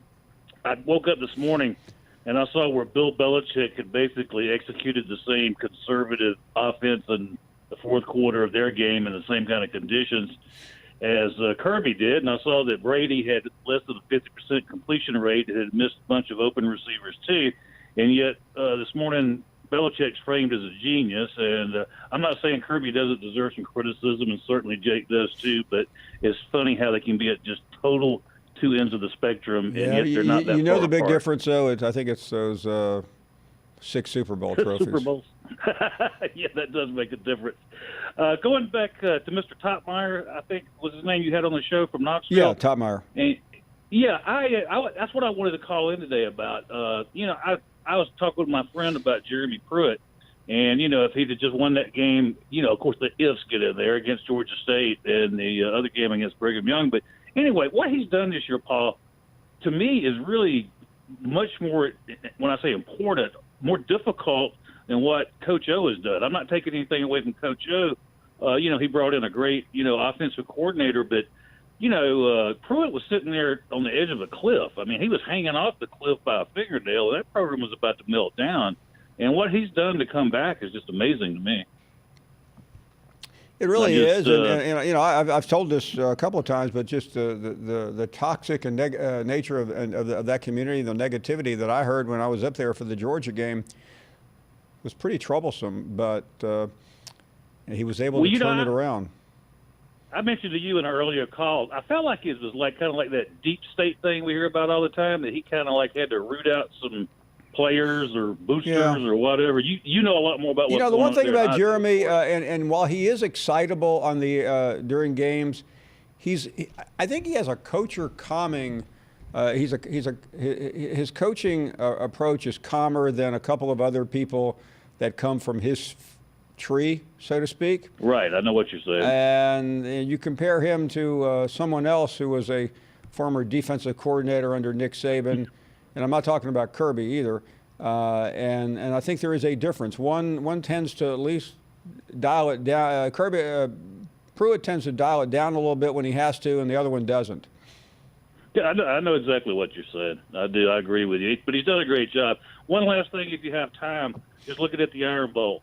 All the logic would tell me that Alabama should come in with the edge mentally and psychologically fired up to beat Auburn. But I get this feeling just from looking at that. Again, I know it's just message boards, but the fans and everything else, everything I'm reading, Auburn's coming into this game a little bit more fired up than Alabama, it looks like to me. Yeah, I don't know yet. Alabama, I think it's because they're going into battle, so to speak, with Mac Jones, and everybody can try to convince us how great Mac Jones is and how he's looked against Arkansas and what was the team they played the other day? Western Carolina, but Auburn's a whole different story. Squirrel is up next. Hey, Squirrel. Man, you're doubting Mac Jones like your brother Jim. I can't believe that. I'm sorry. That shocks me. But, no, I didn't call about that. I'm not one to get in people's personal business or anything of that nature, and I know you're married to a doctor, but have you officially gone to a doctor? Because you've been fighting this congestion for going on a month now. Listen, I will tell you what the doctor told me about 2 weeks ago. So you went to a doctor?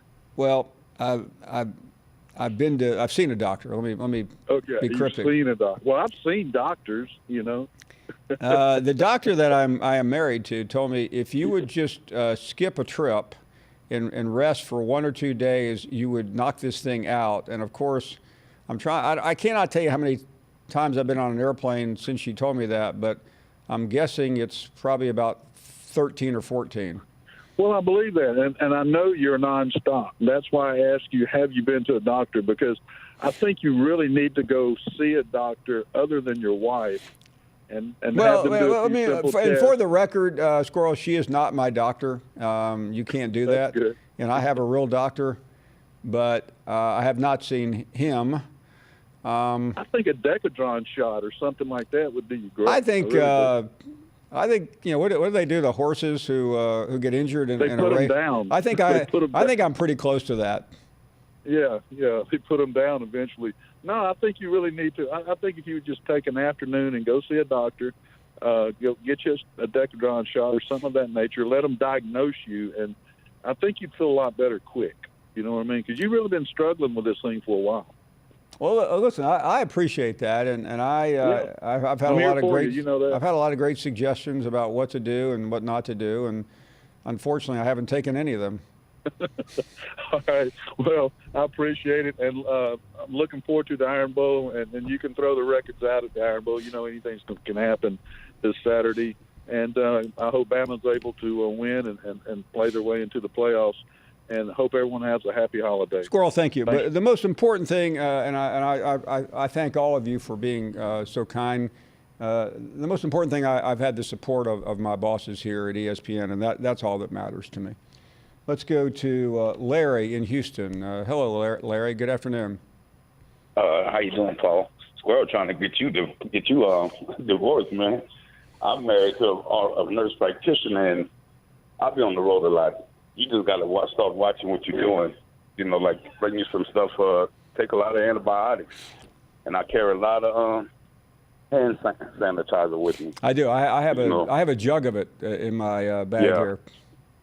Yeah, because I'm a Larry. truck driver. I own the trucking company, and that's one thing. I'm always meeting people different places anyway. But that one that Nick Saban was good. That's Auburn will be the best team they met. Yeah. That's going to be the best team they met that they probably can beat. I don't know why these people keep hollering for Alabama to get in. You know they get in as number 4, so they're going to have to either face LSU again or Ohio State. They're going to get slaughtered by both. Why do you say that? With this new quarterback? So you think this new quarterback just putting in that he's going to be all right? Hey, Larry, I'm not trying to give you a precedent here, but Ohio State won a national championship 5 years ago with the third-string quarterback. Okay. This guy here, they're not going to score like that. Alabama is not playing nobody.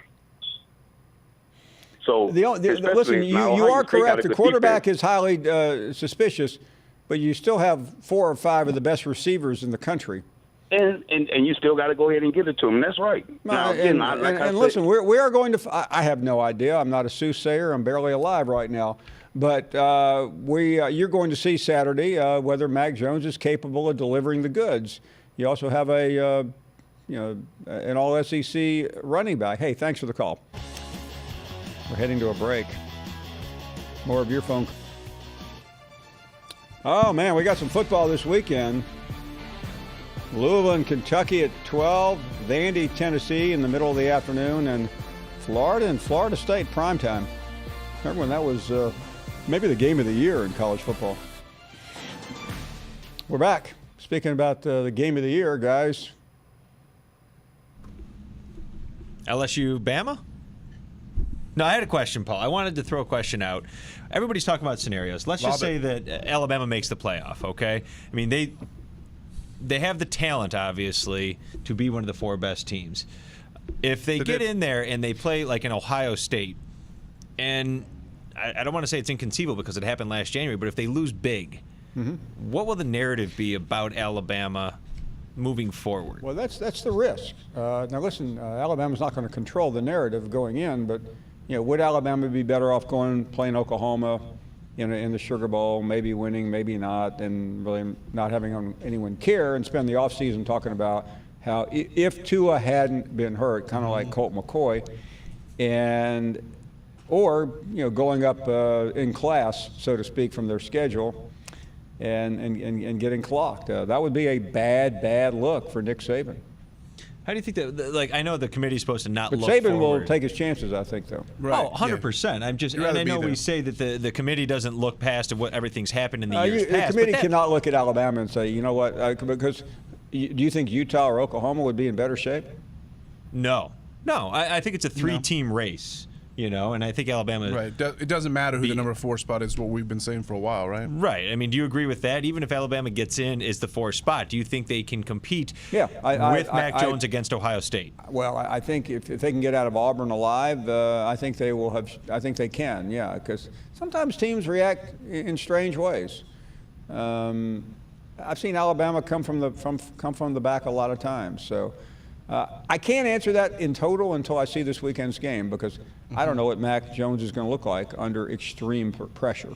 Right. I think that's the big question because if you're looking at how many points you need to score against a good team in the playoffs, it's usually around that like 35, 45 threshold. So if Alabama scores 20 but plays great against them and beats Auburn 20-10, how are you going to look at it from the committee standpoint? Are you going to say, you know what, okay, this was good because that's a great Auburn defense. Is that going to be enough to say against Ohio State? I'm not even sure Utah is going to beat Oregon. They might not. Fair enough. They really. But what if Oklahoma blows out Baylor? I mean, we're playing a lot of the Alabama. I refuse to acknowledge Oklahoma as a serious contender. They're out. They've been out. Yeah. Okay, let's get back to the calls. Glad you are with us. And let's check in with Coach in Texas. Hello, Coach. How you doing, Paul? Hey there. I'm a first-time caller here. Watch you all the time. I live down here in the Permian Basin, the Friday night. Oh, sure. Area. I know all about it. Hey, there's high school players down here, but I keep up with the Dallas-Fort Worth Metroplex kids all the time, and I'm just going to tell you, there's a lot of great kids there, but they're going everywhere down there now, and the Big 12 is so watered down now, it's pathetic. I mean, I'm an older guy here. I'm 70, and I watched the Southwest Conference and watched the Big 8 when they were them, and when all these teams left the Big 12, it just watered it down to nothing. And makes me sick seeing Oklahoma going to the playoffs every year when they're subpar. I mean, they've got a great program up there, don't get me wrong, and they're getting some of the best kids out of the DFW area. But, why they call Lincoln Riley a great play caller. But, and you just said something interesting. I mean, after last night, and I don't know why Jerry Jones has to give interviews after every game, but he just made the situation for Jason Garrett untenable. Oklahoma is going to have a lot of distractions because everybody is going to be talking about Lincoln Riley going to the Cowboys. Well, this gets me, Paul, about Lincoln Riley. They talk about how great he's from Muleshoe, Texas. That's right up pretty close to my home. And I like Lincoln, but they talk about how good a play caller he is and everything. Why are you having to run trick plays against these teams in the Big 12? Well, I don't know. I'm pretty baffled by some of the play of Jalen Hurts this year because one thing at Alabama, he was always, when he played, he was pretty consistent. I mean, he's coughing the ball up, throwing really idiotic interceptions. I'm really surprised by what I'm seeing from him. Well, I'll tell you what, it's just the Big 12 is so watered down. No, it's laughable that you can play these video games and be taken seriously. Being a Texan and having to talk about these teams like this, that's terrible. But high school football, I'll take you down to Jerry Jones's place and you watch a 6A state championship team down there, and they could probably play with the bottom end of the Big 12. And I'm not kidding. I don't know about that, but hey, thank you very much for the call. Great to have you on from the Permian Basin, pretty famous place in Texas. Dwight is in Augusta. Hello, Dwight. Hey, Paul. How are you doing this afternoon? We're doing great. Thank you. Well, I hope you feel better from that cough you've had the couple days. You're welcome. Paul, I wanted to ask you, I heard the report that Mark Stoops has interviewed for Florida State. Have you heard that? Yeah, I mean, he's definitely a contender. I don't think there's any getting around it. Yeah, what I read from the report is he's interviewed for the job, and there's some alumni getting money together, and, they've bought out Taggart, the $20 million, and that's the second biggest buyout in school history. So I really think they're targeted now to Stoops, and whether, he's going to be the next Florida State coach or not, I couldn't tell you. Well, I will say this about Mark Stoops. He's a serious, no-nonsense, excellent football coach. So would he work there? I think he would. They need somebody that will preach fundamentals. He's proven to be a very good recruiter in a difficult recruiting environment. Having said that, I don't really know what they're thinking. They started off looking at Bob Stoops and have worked their way down to Mark. But he would be a good coach. There's no getting around that. I-Man is calling next. Good afternoon, I-Man. Hey, good afternoon, Paul. How you doing? Doing great. I'm going to try my best to be over in Auburn for y'all's deal on Friday. Thank you. I don't know for sure, but I'm going to try my best. And since everybody's got, remedies for your cold situation, I think you like milk, Paul? You 1% milk guy or something like that, maybe? I don't drink a lot of milk. Well, you need to. You can go to Colorado, get you a gallon of goat milk, and just get the top shelf brownies and eat. And every time you feel like you're coming down, eat some more, and eventually you will think yourself past that cold. Well, you know what? I mean, I believe it or not, I feel pretty good. This is probably the best I've felt in 2.5 weeks. You'll feel better in Colorado, I promise you. And you can reconnect with your James Taylor records and all those kind of things. But, Paul, let's Just talk yesterday about morning. Recruiting. Let's talk about Bama's little complex situation. Yeah, let's now, do it. we hear all the time about how schedules are made years in advance. We've seen on the little scrolling thing all these teams, lining up football teams for 20, 30, 31, 32. Now, it's obvious that the Duke game was thrown on Bama's schedule a couple of years ago because you had a guy on your program that said so. He was the leader of that group of people that had that bowl game. Right. And so there's no excuse for Bama's schedule. They could be in a better situation if they were a better team. But I just don't see Bama being in the number 4 spot tonight, I think, or tomorrow night. I think the polls stay the same. And then, of course, they go to Auburn, and guess what? Nick Saban will be singing the Allman Brothers tune, no Eagles tunes. He'll be singing Whipping Post because he's been tied, and it'll be dreams I'll never see again. Have a good day. Man, Whipping Post, one of the all-timers. Tommy is in Memphis. Hello, Tommy. Hey, Paul, how you doing? Hey, man, I heard you coughing a while ago. I hope you're okay now. I have recovered. Thank you. Hey, fantastic.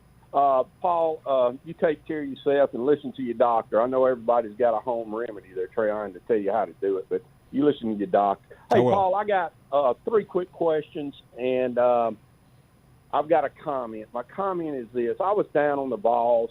I was down on Garantano and Coach Pruitt, and how Coach Pruitt's turned that around and how Garantano has showed the grit he's got, it really means a lot to me. And he showed that during the Missouri win at the end there when they interviewed him.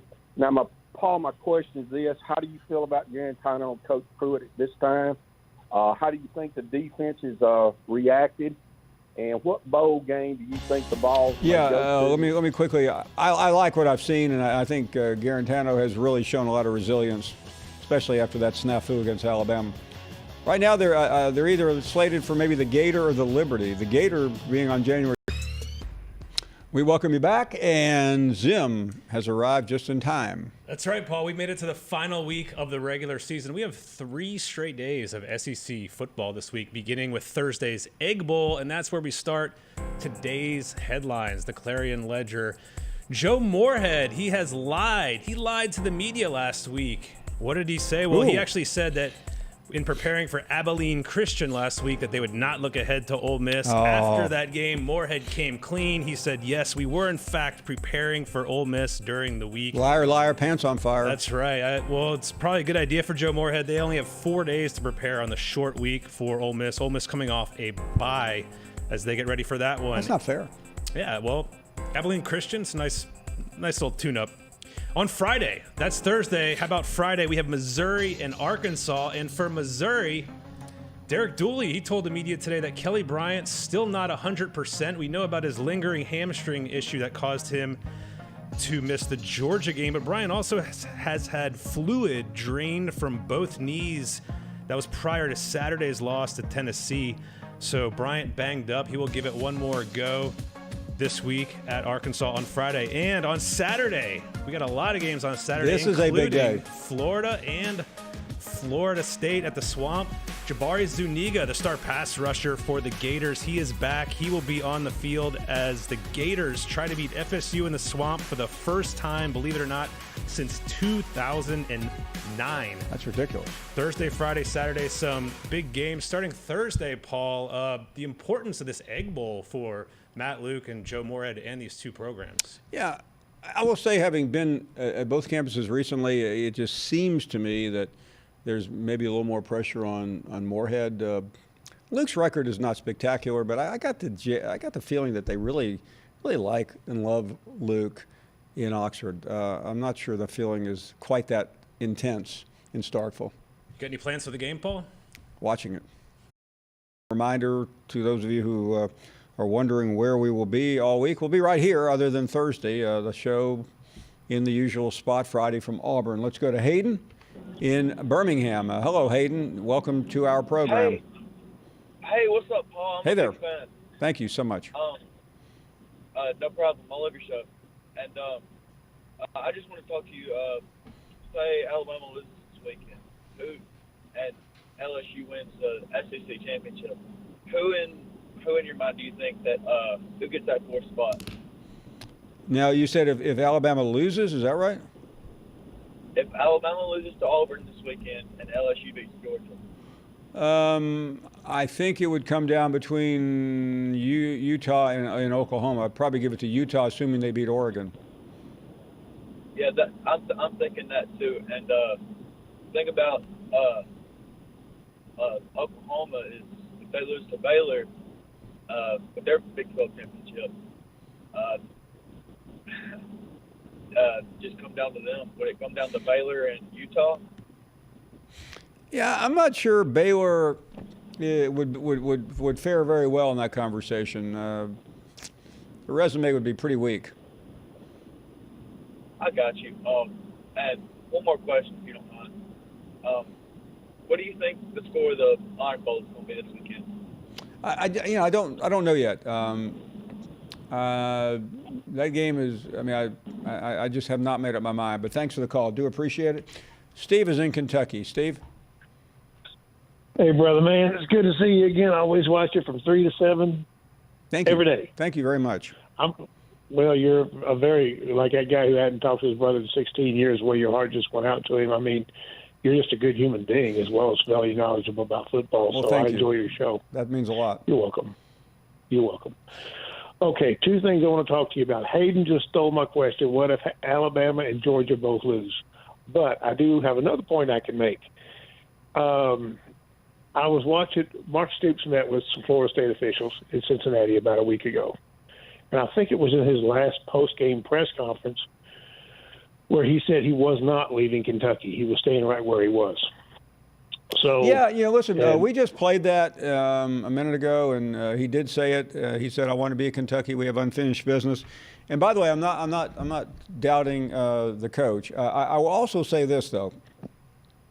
Sometimes it's difficult to completely and thoroughly evaluate a job offer in the middle of a season. So, I mean, if that's what he said, and if that's what he means, then I'm not here to take exception to it. I think I think a week from today, if he says it again, I would probably put a little more credence in that than I do today. I mean, you have one more game to go. You're against your rival. You're not about to get too deep into a conversation about leaving. Now, let me tell you who should get that job. And this, you're not going to believe, Todd Grantham. That guy should have been a head coach a long time ago. He puts up a ferocious defense at Louisville, at Florida, wherever he goes. If you want a great defense, that guy, I think, has earned a shot after all these years of being an assistant coach. You always wonder about assistant coaches because, some never get an opportunity, some do, and, sometimes it's a matter of how they interview, their agent, I mean, the problem with a lot of not young, but the problem with a lot of assistant coaches, they all have the same agent. So you may have one agent representing six. There was a situation a couple of years ago at the University of Tennessee. You had 3 assistant coaches all trying to get the job. They were all represented by the same guy. How does that work out? Obviously, one of them got it. Let's check out Steve. Well, I'll just go to Steve. Mike is up next. Mike, go right ahead. Hey, Mike. Yes, sir, Mr. Paul. Yes, sir, Mr. Paul. Good afternoon. Good afternoon. First time calling. Listened to you for years, watched you for years. Just Thank you. Quickie. I'm new to this. I just have your thoughts on, say Bama gets by Auburn with Mac. I think even with Mac, Bama is better than Georgia, personally. We put 19-20 on A&M. They struggle with A&M. Just wondering your thoughts on that. Listen, I think you could have a healthy debate right now between Alabama and Georgia. I went with Georgia yesterday in the poll I voted in. but not by very much. I mean, it's not hard to find fault with Georgia. The one reason why I don't think it matters is that Georgia will take care of itself. Georgia has found itself in a better position than Alabama in spite of the loss, and if Georgia wins against LSU, it's a moot point. Okay, and I was just thinking with the loss at home with, South Carolina and then struggling with A&M, Yeah. Bama handles that. Bama's only loss is LSU. But here's the deal. Kind of thought. You can't put Alabama in over Georgia if Georgia beats LSU. True. I don't think that's going to happen, but No, that's my opinion. Well, but that's why I'm not. I've seen some. I mean, listen, it's a talk show. It's the end of the bar conversation. I saw some Yes, poll sir. a minute ago. I think it was CBS that had Georgia ranked behind Alabama. The committee won't do that tomorrow, but I would be willing to bet you that inside that room right now, if we could take a camera in there, it would be a pretty narrow debate. Okay. Well, thank you, Mr. Paul. I appreciate it. Have a good day. Thank you. But because it won't matter, I don't think they would do it. It's just, I think Alabama is number 5 again this week, and next week it could be a different situation. Hey, thank you for the call. I do appreciate it. Let's go to Kenny next in North Carolina. Hey, Paul. Hey, Kenny. Hey, them guys just sort of summed up a lot of it, but which is no doubt Alabama's going to beat Auburn this weekend. And whether they beat them by a point, overtime, 3 points, whatever, and there's no doubt that LSU is going to beat Georgia. And I think Alabama is a better team than Georgia, even though we don't have our gunslinger out there. So if all that happens, which is Alabama beats Auburn and LSU beats Georgia, will they move them up? So let me make sure. Let me follow you again, Kenny. I got lost. So if LSU beats Georgia and Alabama beats Auburn, correct. Well, yeah. Well, listen, Georgia's done in that case. Okay, they will be definitely done, you think? Oh, listen, Georgia cannot afford another loss. Okay, well, that's what I was wondering. I mean, it seems like everybody's in love with Georgia in this situation. No, listen, if you skip ahead, the games are 2 different weekends, but if Alabama gets past Auburn and Georgia loses to LSU, Alabama will either be 4th or 5th in the final poll. Georgia will not be in either position. Okay. Now I got another question. This is something that comes up. I got a heap load of Alabama sites on my Facebook, and one of them come up that, are you a true homegrown fan of Alabama? Which I was born and raised in Palm Beach, Florida, but my dad grew up in Adra, Alabama, and we had our family reunion in Hueytown, Alabama. Sure. And my son is 26 years old, and his name is Bear. Could I be considered a true Alabama fan or homegrown? Listen, the goal here's the tiebreaker. Okay, if your son is named Bear, you are an Alabama fan. Okay. Hey, thanks, appreciate it.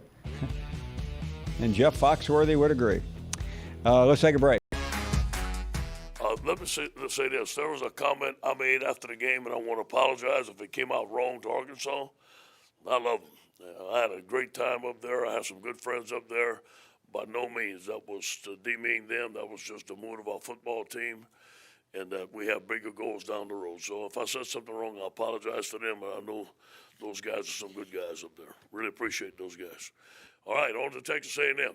A good football team, well-coached football team. We got good players, and this is going to be a big challenge for our team. and we have to take the emotions out of last year, focus in on this year. We're just a different football team. We're playing them at home, but we're going to have to play a complete game to win this game. I like the way Mo played. I think that he did some really good things. The first play was the same play that Ole Miss ran against us. He made a tackle, which was a nice tackle, saved it from making a big play. Grant is full speed. I just talked to Jack. He's going to work out today. He's going to practice every day this week. I think the rest helped him. And I told him that after the game. I said, although those things happen, we got to look at the plays that we could have made. The plays we did, let's face it, we didn't play well on defense. I watched the film again this morning. There's a lot of things that we got to get better at starting the day. They're very challenging. They're very well coached. And then just Kellen Mond as a quarterback over there. I don't know where he is as far as their expectations, but what do you see out of him as a quarterback that could be potentially dangerous? He's dangerous. Last year he had a lights-out game against us, running the ball, throwing the ball, big receivers, great scheme. I think this is one of the better players we're going to see all year. And secondly, with the implementation of so many spread offenses around the country, does it change the way you look at the running back position and the versatility that's now expected out of that position? Clyde's perfect for it. The little running back, the scat back, especially the back that can catch the ball out of the backfield. The big bruising tailback, not to say that he can't play in this offense, but it just doesn't fit. I'm for it. As much as we can do for Joe, I'm for it. We don't do it inside the meeting room. With myself personally, I know in my heart he's the best player in the country. I think he ought to win it. I'm biased, but that's how I feel. It's going to be great for the university. It'll be great for Joe. He deserves it. And the best thing about Joe, he don't want to talk about it. He just wants to talk about the next game. So he's a very unselfish player, but very deserving of the award. You're watching the Paul Finebaum Show, presented by Regions Bank. Welcome back. Just listening to Coach O during the break. For those of you who weren't with us, talking about the game against A&M, and certainly another similar situation to what Georgia had last week. This game just kind of pops up at the end of the year. It is a rivalry game. Always happens this weekend, but still a tough spot before the SEC championship game. Brooks Cabina joining us from The Advocate, covers the team down there. Always great to have him on our program. Brooks, good afternoon, and kind of give us a state of the LSU program with 2 weeks remaining, but this week in particular, a revenge game of sorts, big game, but still kind of weird with the SEC game next week. Yes, this one certainly is one that the LSU Tigers are honed in on. I mean, from the end of the Saturday game against Arkansas, a lot of the players were already talking about their memories about Texas A&M last year, and Joe Burrow kind of was asked about it, and he said, excited for Saturday, and kind of they asked him a little bit more about it, and he just took a coy sip of his water and said, it's a chance to go 12-0. But it's something that's certainly on their minds. I talked to a few others about this game. It's something they certainly haven't forgotten at Ogeron. Talking this morning, he was asked about that premature Gatorade bath he got at the end of near the end of regulation, and thought they had won, and he had to wear that the rest of the game. So, I mean, this is an important game. They've already clinched the SEC West, but they can't afford more than one loss. So if they lose this one, they have to beat Georgia in the SEC title game to even think they could make it into the playoffs. So, there's a lot more than just rivalry to this, but certainly an interesting game coming up for sure. What specifically was there about the end of that game last year that just carried over not nearly, 52 weeks later? Well, I mean, there's a lot of hard feelings. They thought they should have won that game, and they still feel that way. And so all that kind of goes into it. But so there's the emotional value to it, and but there's also something interesting Joe Burrow talked about on Saturday is the Texas A&M game was kind of where they found themselves with the offense that they kind of run now. Towards the end of the second half, they started to run more spread plays. This was a team that was max protect for most of the year. Bring in a tight end, an extra running back to block because their pass protection was not good. So that was the first time where they thought, okay, if we get more guys out of the backfield, produce more options to throw for Joe Burrow, we'll give up less sacks. And it worked out. Part of it, Burrow admitted, was because they'd run out of plays. So toward into the overtime, they kind of had to expand on some things, and then they went into the Central Florida game in the Fiesta Bowl and went more spread, and Joe Burrow had a heck of a game, and I think that catapulted him into this season. And that's when they started to really realize that that's the offensive direction they wanted to go. I realize, Brooks, coaches and players don't get caught up in this, but you as a media member, it does seem like whether this is a correct narrative or a false narrative, we're trying to make a big deal about the LSU versus Ohio State debate for number one. I'm interested in where you stand on that particular question.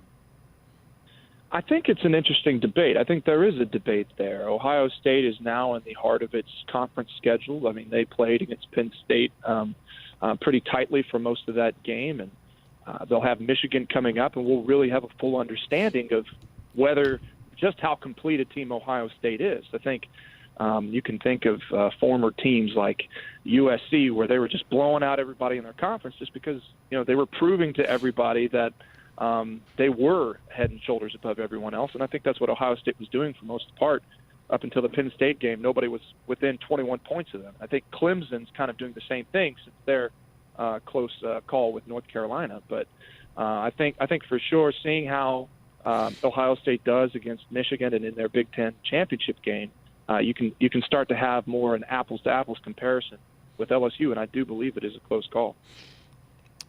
Brooks, does any of that really matter right now, though? Not to you and me, because we talk about it, but to the LSU players. I mean, you've already answered part of the question, how locked in they are, but it doesn't seem like this team has lost its focus at all this year. No, I think you'll hear the same thing, even if it weren't true. I think all players and coaches kind of say they take it week to week. But it's shown that way for LSU. I don't think they've really had a game where they've completely slipped up throughout the game. Ole Miss, they had some defensive issues, but I don't think that's because they were looking ahead. I think that was just they didn't expect some things that Ole Miss was going to do offensively. So, no, they're very focused on this, and they know. I mean, if you make 1 through 4 seed, you're in the playoff, and I think that's ultimately what matters. And I think if they believe in themselves offensively and defensively, I think whoever it is they play, they feel like they might have a chance to win. And honestly, I mean, we can talk about Ohio State and whether they're the toughest team to play. I think Clemson's good as well, and I think they all realize whoever they play in that first round is going to be tough. So down the line, I think that it really doesn't matter as much as we try and make it so. We talked so much about Coach O and Joe Brady, and a fan called in earlier and said, fairly disappointed in Dave Aranda. I mean, he was the king of the coaching staff for such a long time. What's he been like this year, answering questions about a defense that does not look up to standards? Yeah, well, Ed Ogeron's the guy who talks.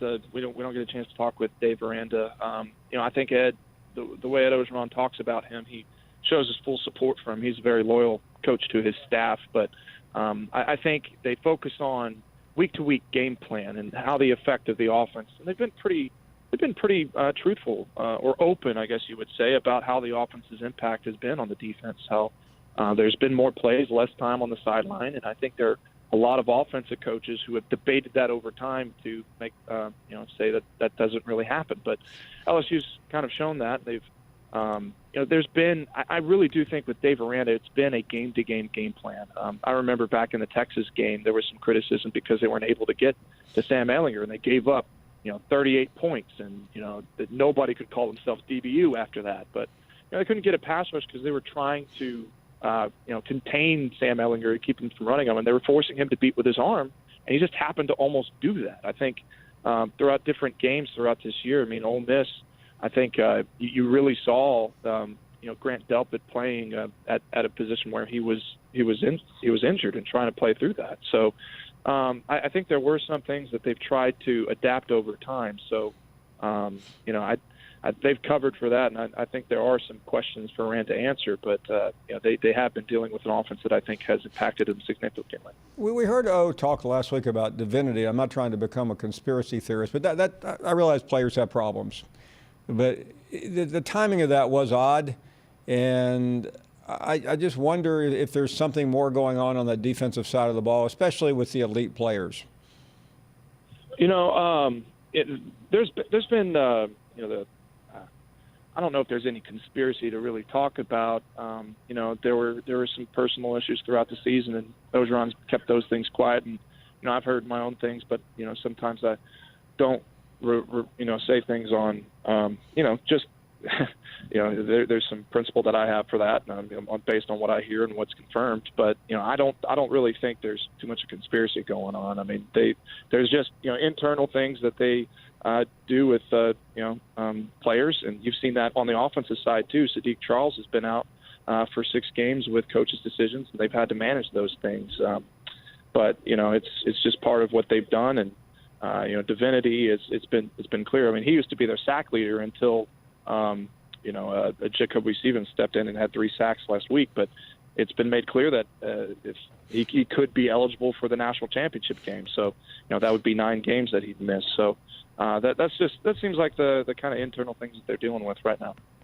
Just happened to be coming at some pretty awkward positions. Anyway, Brooks, it's onward. One more thing, Joe Burrow. I mean, he's now the darling of the country. He's gone from maybe the 3rd or 4th best quarterback to the ordained #1 pick in the draft, the prohibitive favorite for the Heisman.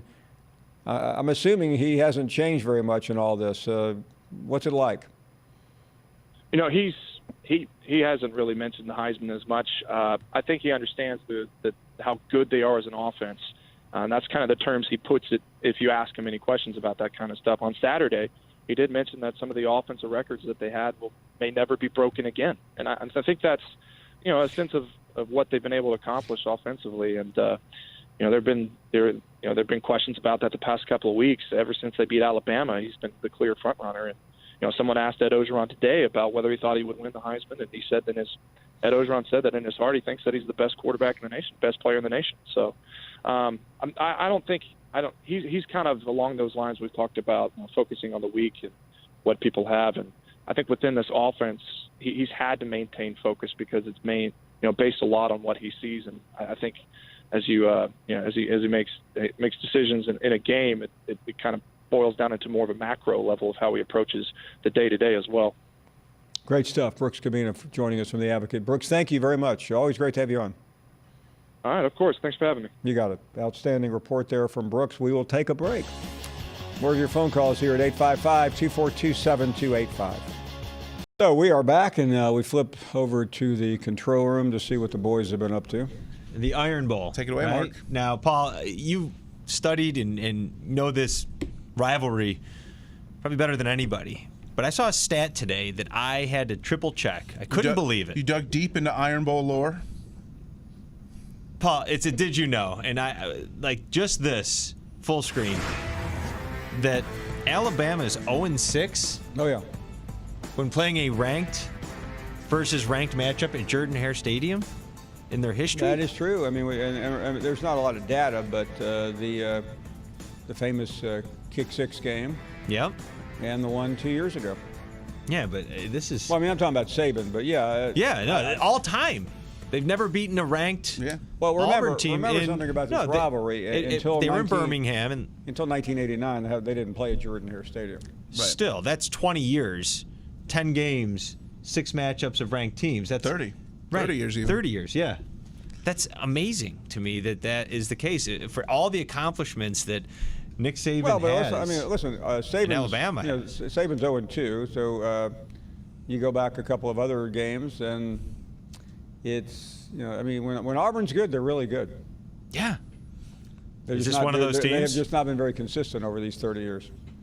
Does that stat indicate that this could swing in a different direction? I don't think stat has, but remember one thing: Tommy Tuberville won 6 straight games against Alabama.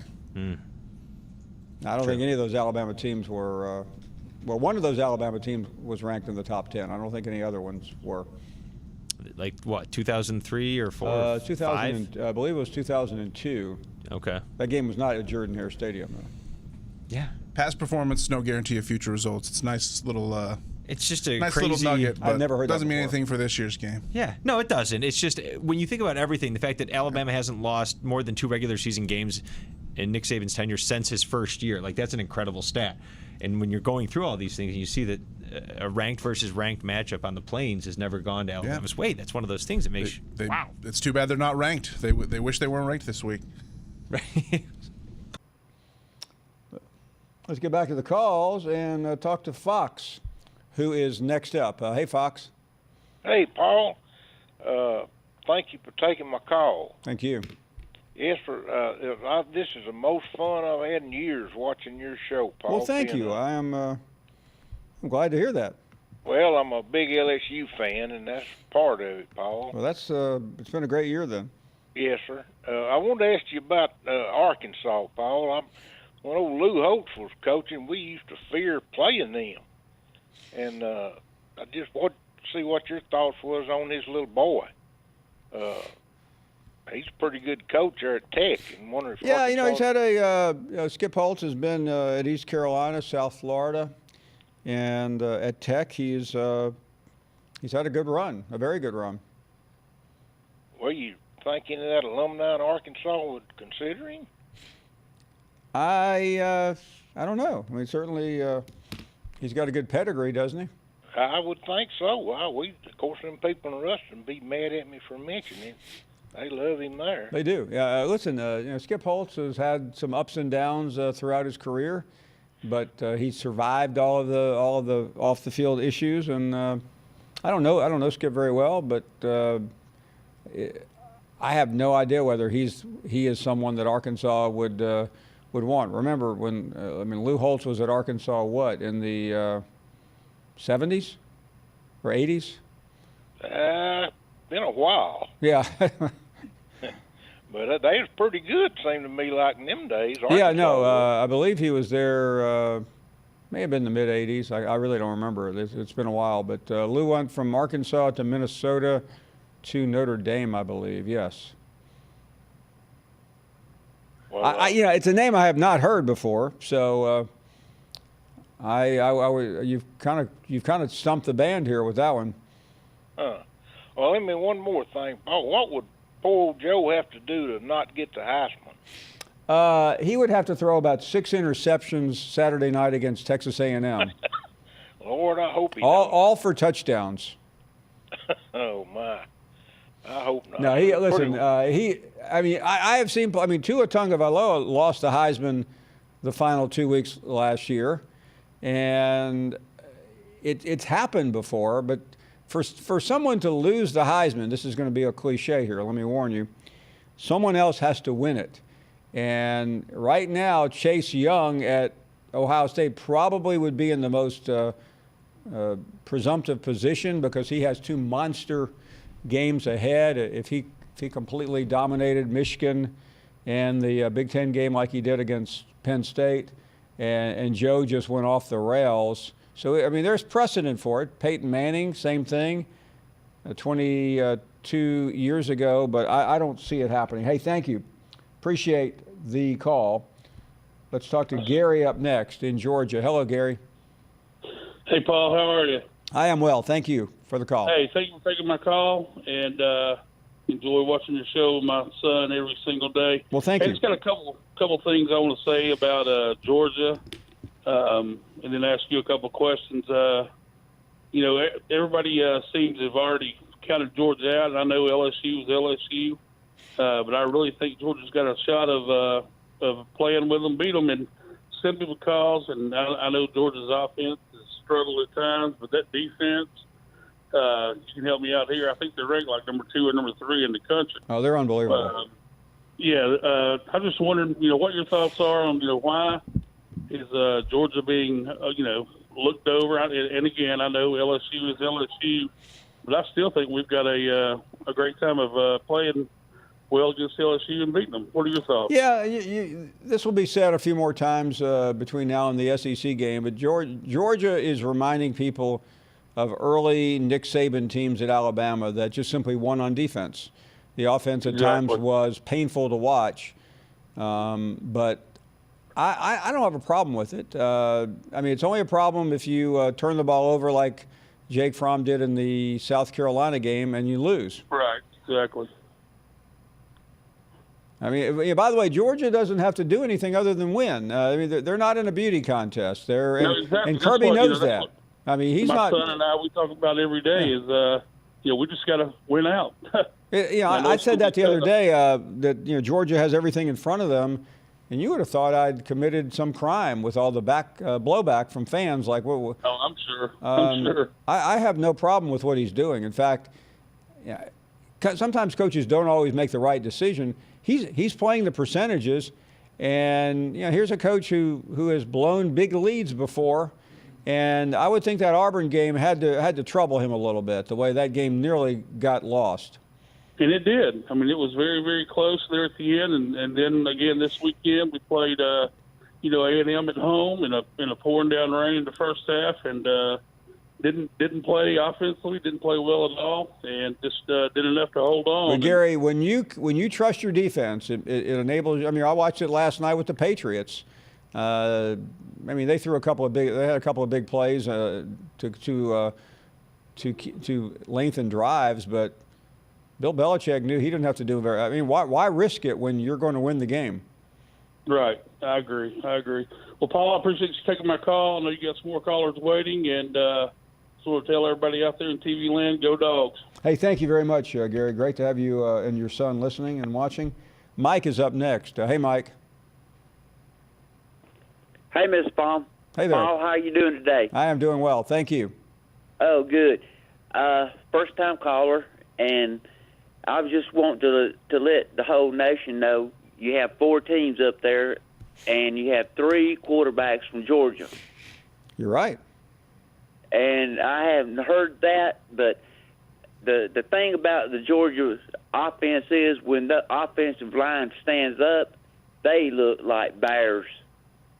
And it's just hard for anybody. They said Florida was going to come through. They had their defensive ends that were recruited from Georgia, and they said the defensive ends were going to just wreak havoc on prom. Well, guess what? They didn't even touch him.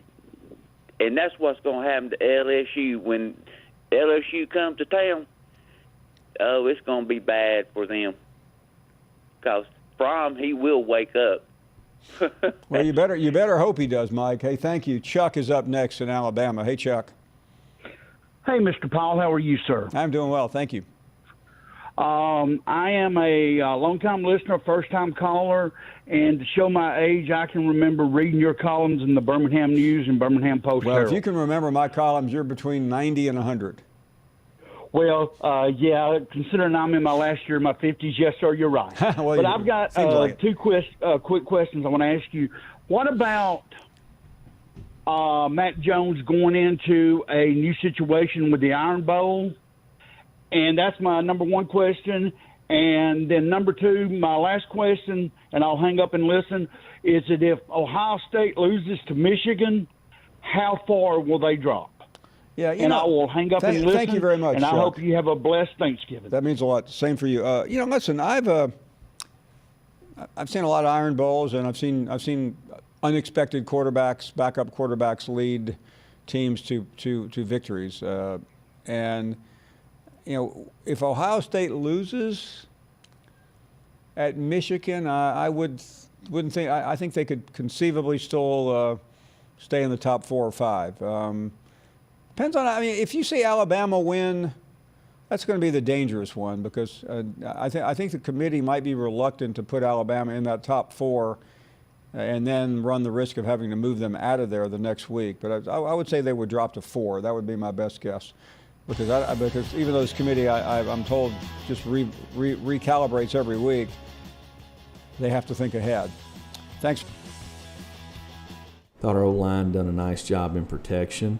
Jared done a really nice job keeping us in the right plays, made some good throws. I can't say enough about our tight ends, wide receivers, how they fought for the ball, going across the middle, making really a lot of contested catches. Defensively, really thought our front done a nice job keeping the quarterback kind of in the pocket there, not letting him get out and scrambling around.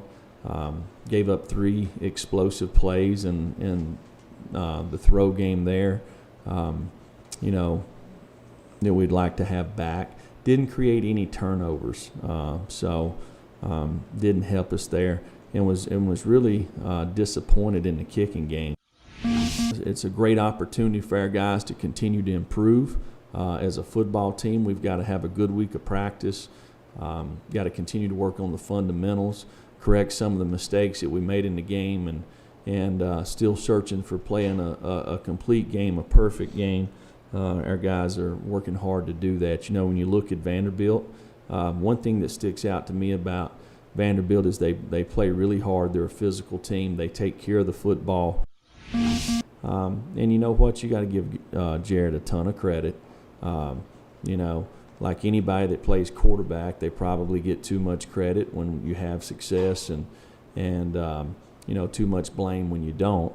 But he could have done one of two things, right? When we went in another direction, I mean, he could have give up on the season and said, you know what, I'm graduating, I'm going to transfer, or whatever. But he didn't do that, and that's not who he is.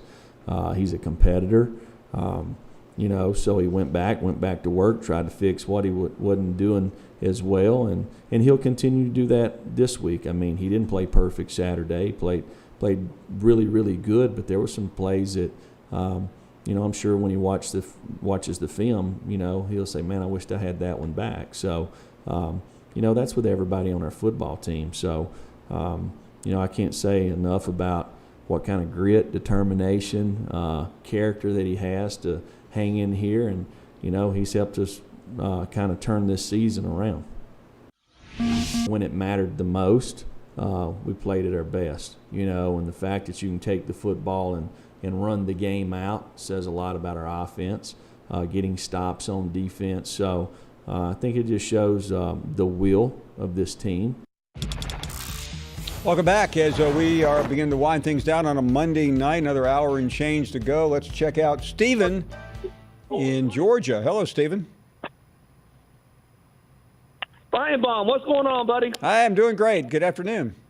All right, man. Long time no talk to you.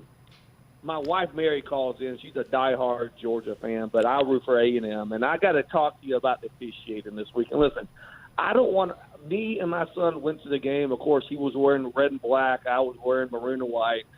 But the Georgia fans around me even were like, dude, you guys got hosed there. And there's no excuses for the officiating this year in SEC. And they won't comment on their stupid whatever they're supposed to have social media. And yeah, that's the one thing I don't understand, and I haven't had a chance to talk to anybody in Birmingham in a while, but I thought that Twitter handle was going to handle exactly questions. Exactly. And go back and look at George Pickens' touchdown, the only touchdown of the game. He grabs the A&M cornerback's face mask and pulls him down to get open. It was so obvious the Georgia fans were laughing. It happened right in front of you. The Georgia fans were laughing. It's like, that's not a face mask? I mean, it was crazy that play wasn't called. And then the whole fumble when the A&M tight end, Windemeyer, caught it, and he was held up for like 30 seconds before he fumbled. I'm like, isn't forward progress stopped? And the Georgia fans were laughing. They're like, dude, you guys got hosed on that one again. I mean, it was comical how bad the officiating was, and they won't explain it. I mean, they won't come out and say they messed up. There's no explanation for what they do. It's like they get a free pass to stay and call whatever they want. And listen, I'm not the one to make excuses for officiating. Listen, A&M lost the game, fine. But explain the calls to us. Explain why something wasn't called. And I haven't heard a peep. Well, listen, Stephen, you don't have to explain it, but when you say you are going to, you should. Exactly. Thank you. And it's a joke. And I wish Mike Slive or somebody from the SEC would hold them responsible. I mean, if they screw up, we're all human. Say, yeah, you know what, we missed the call. It should have been this. The NFL refs do it. The NFL. No, listen. I mean, I don't see every game. I try to watch as much as I can of every sampling games. But We had the South Carolina-Florida game where Will Muschamp was apoplectic. There are a couple of other games. I mean, I'm a big believer in transparency, and without that, you are going to continually open yourself up to criticism. I mean, we always hear when they're right. I don't mind hearing when they're wrong. To me, that just gives you credibility that you're willing to admit that human beings are making these decisions, even with the luxury of replay. So I know the play you're talking about, and you're not the only one talking about it. Tim is in Georgia. Hello, Tim. Hey, Paul. How you doing? We're doing great. Thank you. Long-time listener. Probably longer since back when you was cutting your own grass back in Birmingham. So. Well, thank you. I'm glad you've stuck with me all these years. Look, I had an interesting scenario I wanted to run by you and see what you think of it. So, we look back and we see that Alabama, stuck there at 5, Georgia goes in at 4. Is it possible that the committee looked at that and said, well, nobody's ever been pushed out of the 4? How do we bump somebody out of the 4 once they're in? Well, you know what? It happened the very first year. Baylor and TCU, I think, one of the two were ranked in the top 4, and they kicked them out. And they never really could explain that when Ohio State jumped in. Well, they could explain it by saying Ohio State won the Big Ten championship 59-0 or whatever it was. But I think you could make a healthy debate. I'm interested in the question tomorrow night if Rob Mullins is asked, did they consider moving Alabama up? And my thinking is, if that were the case and this played out, and you had Georgia, Alabama does what they do, they have to win. And I'm a believer. Play your schedule, and you'll just it has to work itself out. But if it plays out, Georgia were to beat LSU, and you sit there with 3 one-loss SEC teams that just kind of beat on themselves a little. How do you do that? Well, the problem then becomes, everyone's ordained Clemson a spot. That was done before the season started. With all their great wins, wins they have on their schedule. Yeah, that win over Charlotte's now looking really good. They're a bowl eligible team. I don't think it would matter because you have to put the Big Ten champion in, assuming it's undefeated. True. The real outliers, if Alabama had only played a better opening game, if Alabama had opened against Texas, just for the sake of argument, even though Texas cratered, they would be getting a lot more respect than they are now. Well, when you really look at the teams and their job, the committee's job is to truly look at these teams as a whole. When you really looked at Alabama versus Georgia and you looked at their schedules and you looked at those quality wins that Georgia had, would it be inconceivable to think that they sit back and say, what would Alabama have done against Notre Dame? Well, I think you have to do that, and I think Alabama would have won all those games. And then you. By the way, I also think we know Alabama would have beaten South. This is a big game for us, for our program, and national TV. It's really, quite frankly, a showcase game for the entire state of Mississippi. So excited about the opportunity. The health-wise, Scotty practiced yesterday, so I think he'll play. Ben Brown's going to be good to go. Benito cleared concussion protocol and practice yesterday, so he'll also be good to go. Jonathan Haynes is probable. He's a little bit gimpy on his ankle, but I think as we move closer to Thursday night, I think he'll be ready to go. But excited about the opportunity. Obviously a huge game for a bunch of different reasons, but really excited, always excited for the Egg Bowl. I think this game stands alone. You can't worry about what happened last year. This is 2 brand new teams, different set of circumstances, but I think you really don't need any extra motivation when it comes to this game. It's very, very important on its own. Matt, what do you see out of their defense off of film, in particular their ability to stop the run? I think they're very athletic, and they do a good job of movement and creating negative plays in the backfield. They have a very good pressure system. Coach Shoup does a good job with that, and but I think that's the movement and their ability to blitz and get in the backfield to create negative plays. That's what you see when you turn the tape on. Coach, who sticks out to you this season with Mississippi State? Who I guess is a unique character specifically with that offense that you'll have to prepare for this week coming up? Well, I mean, the obvious is Kylan Hill. He's the leading rusher in the Southeastern Conference. He's a very, very good player, and he does a great job, making people miss, breaking tackles, yards after contact. I mean, all those things he's very, very good at. And so, both quarterbacks can run the football. That you add that dimension, you gotta account for all 11 guys all the time, and then the play actions off of it. Defensively, anybody on that side of the ball? Yeah, I think I think they got several young defensive linemen that show up. They do a really, really good job there. They're long at corner, do a good job of press man. But just what I alluded to earlier, what they do a really good job with is their pressures. They bring pressure and create negative plays. So I think that'll be a big key for us, is staying on schedule and not letting the pressure, cause turnovers and things like that, because they've been able to do that some as well. I think Coach Bignell has done an outstanding job, because I think where they are right now is where they were, after the Memphis game. It's a different unit. So I think they have improved game to game, and I thought they've done a good job of gelling, coming together. But I just like the way that they play. It's a cohesive unit, and they're really playing good, playing hard, football. And they're doing a good job. Welcome back. Final hour has arrived. Glad you are with us. It's been a good one. And let's talk to Charles, who is in New York. Good evening, Charles. Hey, Paul. How you doing, man? I love your We're show. doing great. Thank you. Yes. I kind of got a thought about the playoffs. With what's been turning out these few weeks, with Penn State and Oregon losing. Hello? Yeah, we're here, Charles. Yes, sir. Penn State and Oregon losing. And you figure if Clemson wins out, LSU wins out, Ohio State wins out, I think the number 4 spot belongs to Alabama regardless. Listen, I think Alabama is in a uniquely better position. I thought the Oregon loss was really important. I don't think Alabama was going to be able to trump Oregon. The debate on Utah is just a media debate right now, and until tomorrow night we're not going to hear. But I'm pretty sure Utah is not going to land in front of Alabama.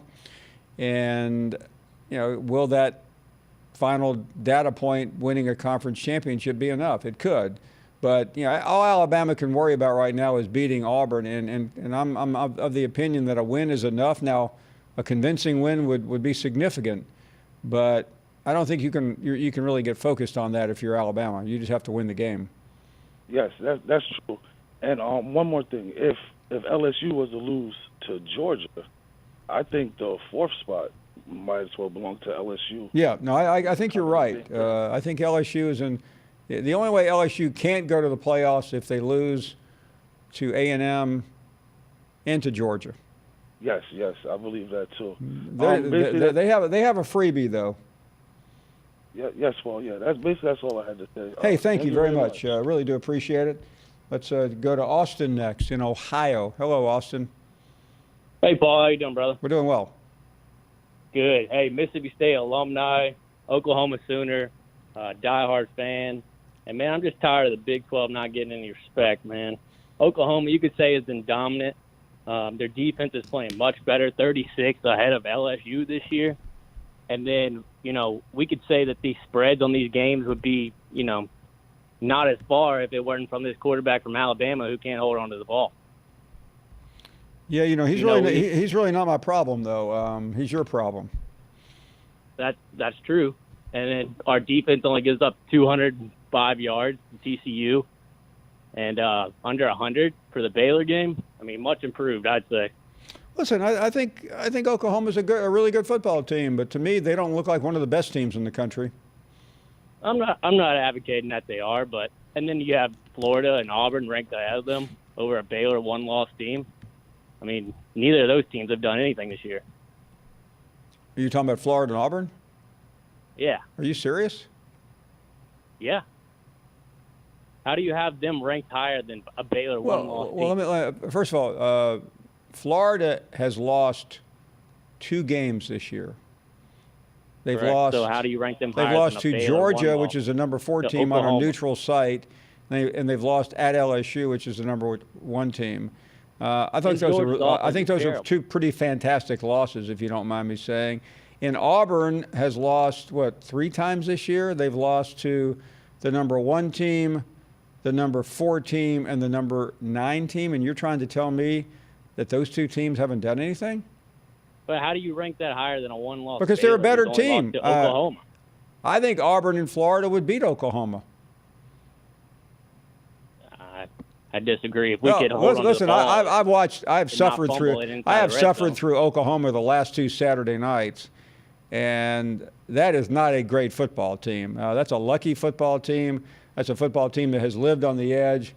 That's a football team that lost to Kansas State too, which does not. And you can't fault. And you're not faulting Jalen Hurts for that?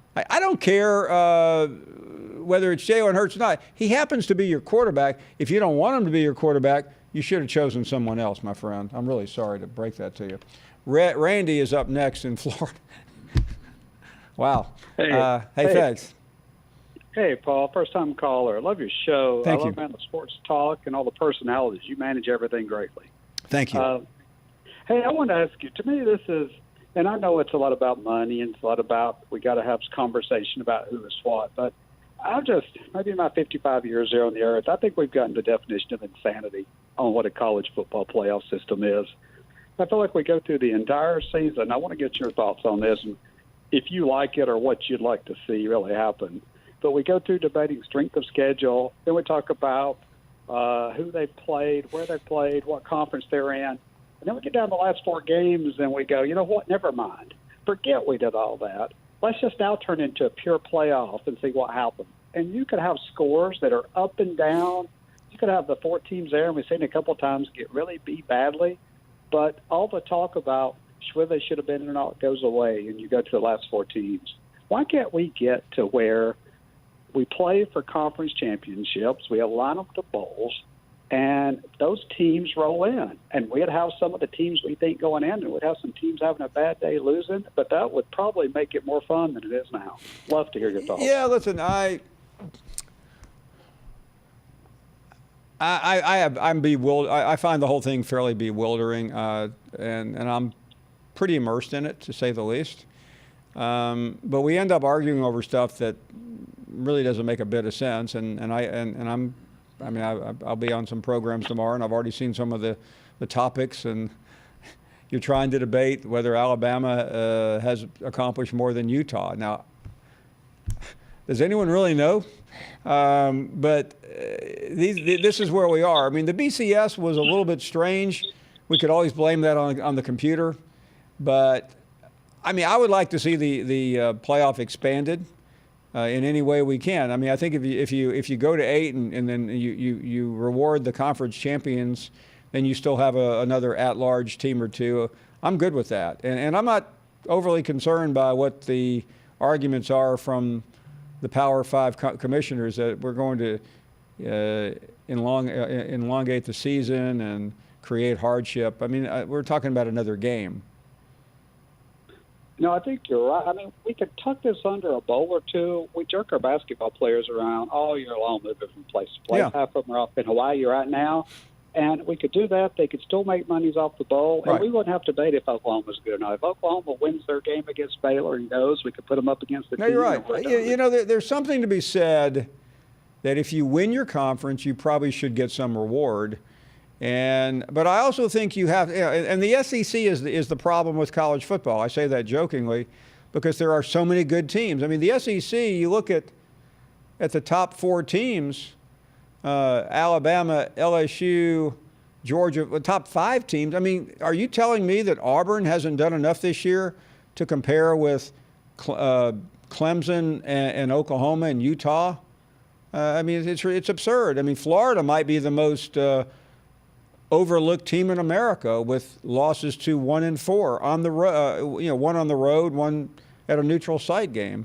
But meanwhile, Clemson has had to beat the number 6 team in the SEC and probably the number 11 team. Those are their 2 non-conference games.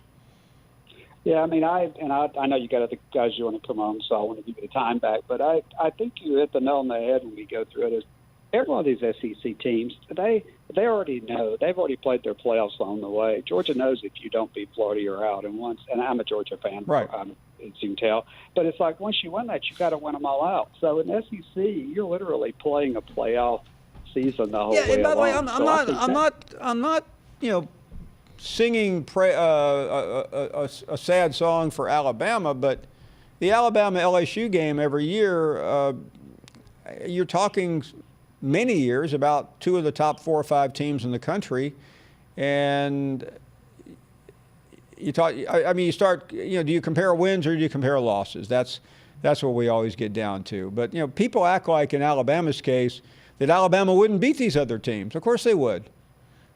Can you imagine if you go ahead and take 2 of the little more the gimme games off those schedules? Let's go ahead and start playing across the big conference. Well, that's what we need to do. I totally agree. I mean, I can honestly tell you, I'm a huge college football fan.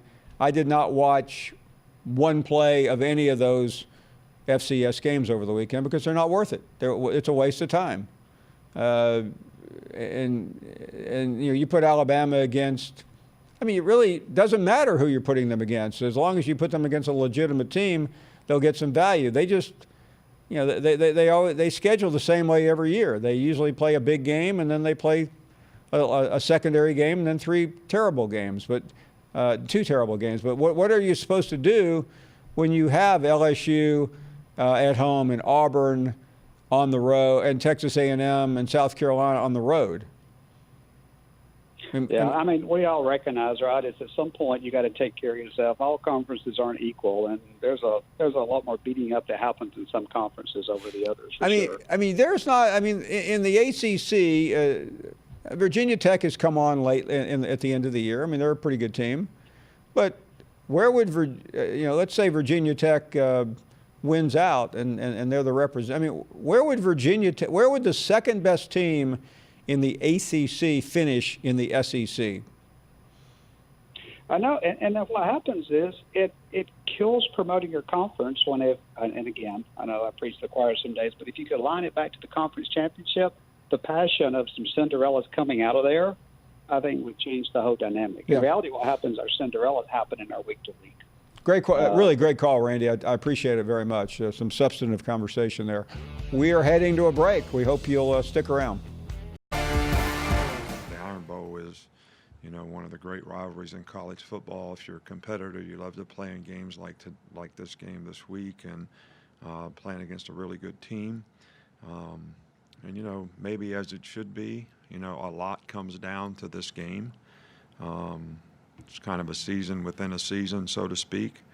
And I think if you have to explain that to your team or your players, they don't really know what's going on in football. So I think the key to the drill is great preparation, great practice, really doing a good job of preparing in the game, because we've seen all year long that, when we do that, we play well. When we don't do as well.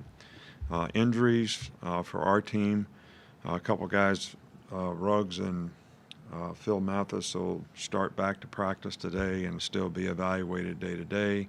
Raekwon is still day to day, and Will Reichert is still out as far as this game is concerned. I think Auburn has an outstanding team. They have some very impressive wins over top 10 teams, top 20 teams. The only teams they've lost to is some teams that were ranked in the top 10. So they've been very competitive and played really well in all those games. I think their defense is one of the best defensive teams in the country, probably anchored by, 2 really good players up front.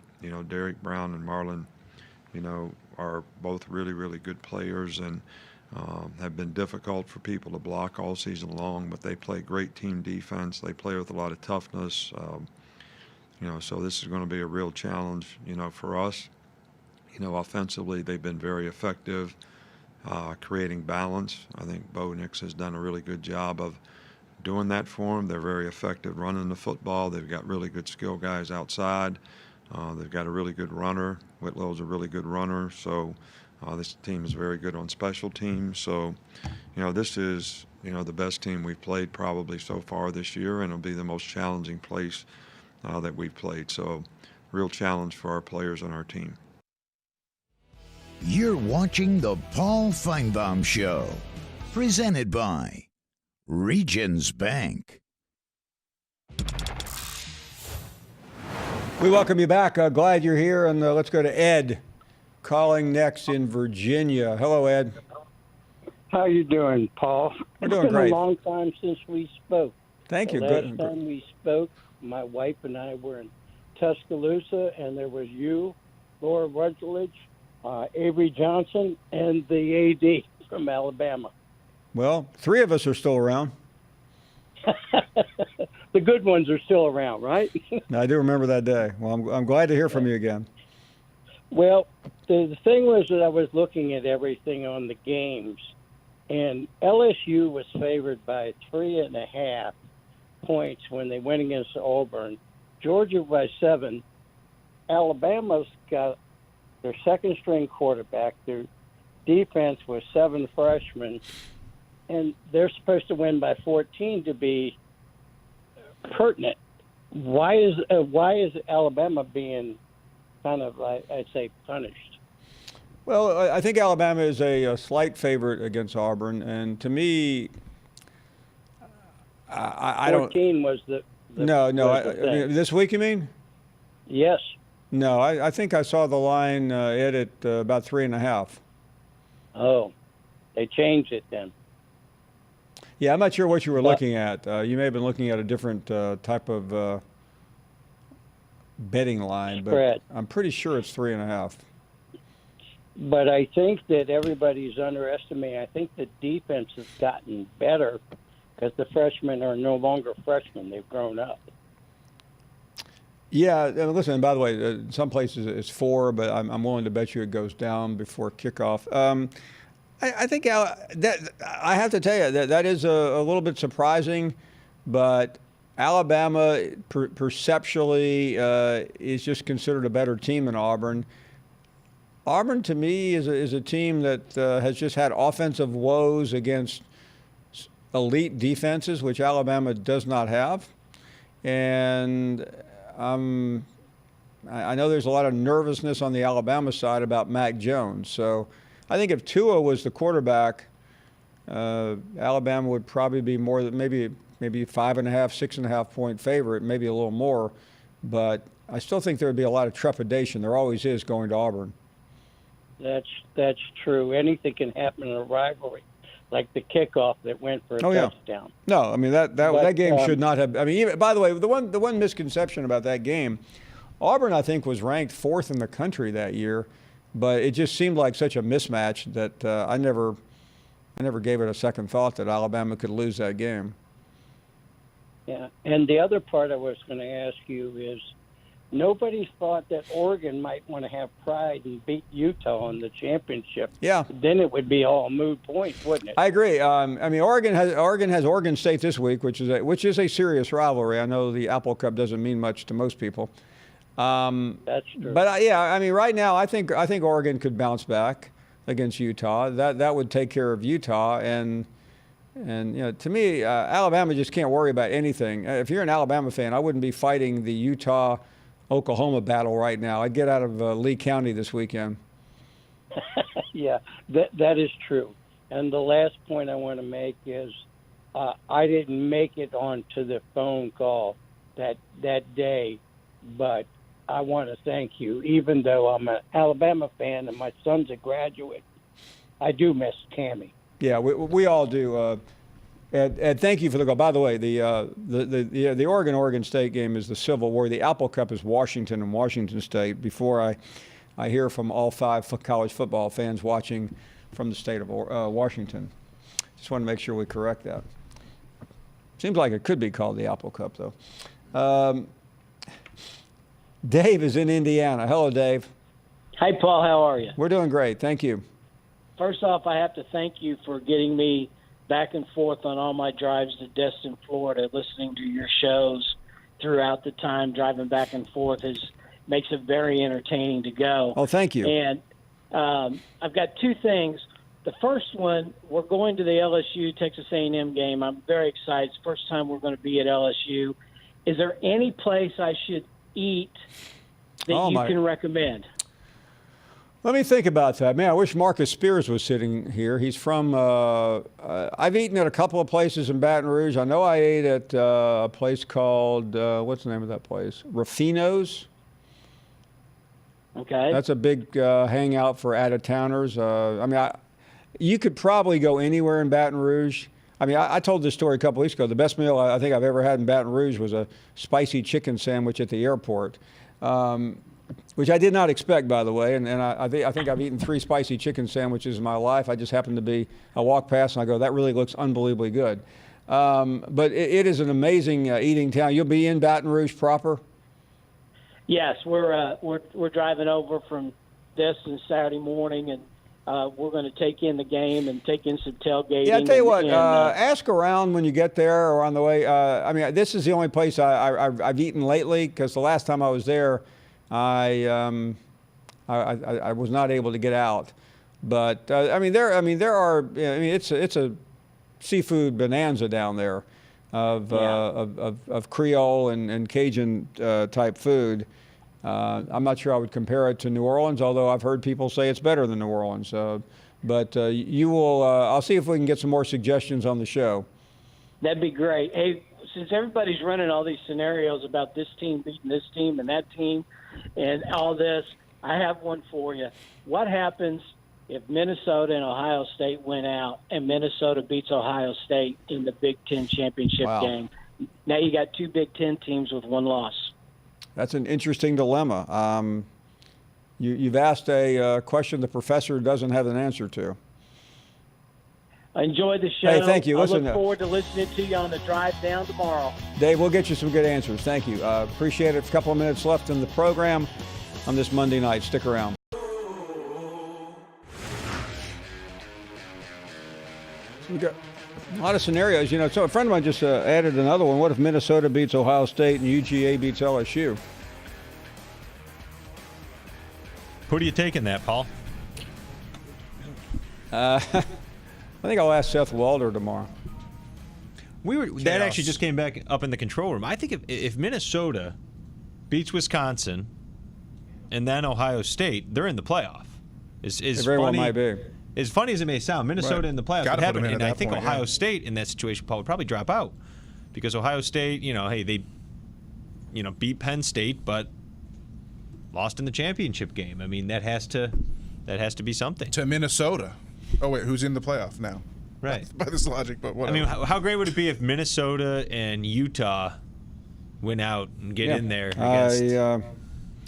I think that would be the early game on selection on semifinal Saturday. Let's say Clemson loses and Alabama loses, and you have Utah, Minnesota, and Clemson and LSU and Ohio State. I mean, right? Who doesn't want to watch Clemson, Minnesota? America. and people got sick of Alabama and Clemson. I mean, you're telling me if it was Utah and Minnesota for the national let's be honest. Nobody wants to watch Utah in anything. No. Right. I grew up in Utah. I don't even want to watch them. I love the Utes, but right. In Minnesota, I don't know, Paul. I mean, it's nice, but I do think they're going to be. I watched a little bit of the Penn State game, but besides that, has anybody watched a lot of Minnesota? Has the committee watched a lot of Minnesota? Listen, I'm going to sound like Bill Hancock. This committee takes their jobs very, very seriously. Don't they play in rowboats in Minnesota or something? They row the boat. Yeah. So they finally got game day in Minnesota this weekend. It's pretty cool. Yeah. I kind of think they came like 2 weeks too late. Yeah. Yeah, I agree. They should have been there for the Penn State game. I would like to see if a team like Minnesota gets in, I'd like to see the playoff expanded so you could have a team like Georgia or Alabama go up to Minnesota to play there. Just pick a name out of a hat and put a team in the playoffs. Yeah, let's go that route. Welcome back. Let's continue. Brandon is in New Orleans. So hello, Brandon. Hey, how you doing, Mr. Paul Finebaum? We're doing well. Thank you, Brandon. Great show, first-time caller, long-time listener. I had a question, but Austin out of Ohio kind of changed that with the narrative that Florida and Auburn haven't did anything. Do you think that makes sense? No, I don't. I mean, I think listen, I mean, the elite teams in the SEC, especially Florida and Auburn, have played everyone. I mean, Florida and Auburn have both played LSU and Georgia, and Auburn will have played Alabama after this weekend. I agree. My next question is, how do the voters view Chase Young compared to what they did with Reggie Bush? Yeah, that's a great question. I was asked this yesterday morning on ESPN. Would he be in my Heisman finalists? I said absolutely. And the anchor on SportsCenter said, are you not bothered by his 2-game suspension? I said, not in the slightest. It didn't. To me, it was a case of the NCAA being elitist and not sympathetic to players. He spent money to bring his girlfriend to the Rose Bowl a couple of years ago, and I think he has an outside shot at getting in the more serious consideration. Right now, it's still Joe Burrows. I could paint you a doomsday scenario that Chase Young could win, but I'd rather not. He's a phenomenal athlete. Oh, no doubt. Also, but I'm a Joe Burrow fan. Yeah. LSU. I'm from New Orleans, so I have to go with Joe Burrow. I do too, and but as of the moment, which is all I can speak to, Chase Young would get my second vote. The third vote's fairly difficult. Is it Justin Fields? Is it Jalen Hurts? Jalen Hurts is really starting to lose consideration, I think, because he has been so sloppy with the football. Thank you for the call. Great to have you on. Let's check out Mac in Tennessee. Hey, Mac. Mac, you there? Yes, I'm here. Yeah, you're on the air. Paul. I'm a big orange guy. I'm from Tennessee.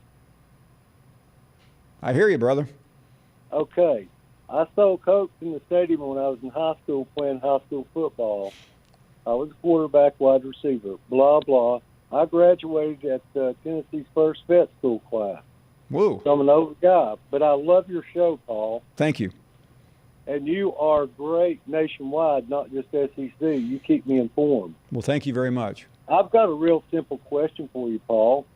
Coach Pruitt said before the Missouri game, he said he was waiting for the team's best game. And tonight on an interview, he said, I'm waiting for the team's best game. He evidently didn't think it was a good game with Missouri. What did you think?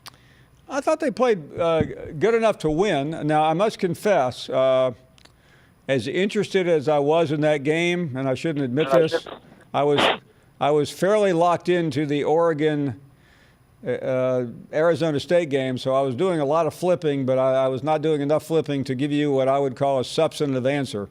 They looked good enough. Yeah, they didn't look great, but I thought they made the play. I mean, listen, Tennessee doesn't have to look great; they just have to win. Yeah, that was what I was going to say. They came away with the win, but he's not satisfied. I think Coach Pruitt's a good coach. Listen, that is textbook Jeremy Pruitt. Have you ever heard Jeremy Pruitt happy? No, he just got that mindset. Okay, well, great. Yeah. Well, I mean, and when the season's over, and if they win 7 games and get to a bowl game, or maybe win 8, he's going to talk about the 2 that got away.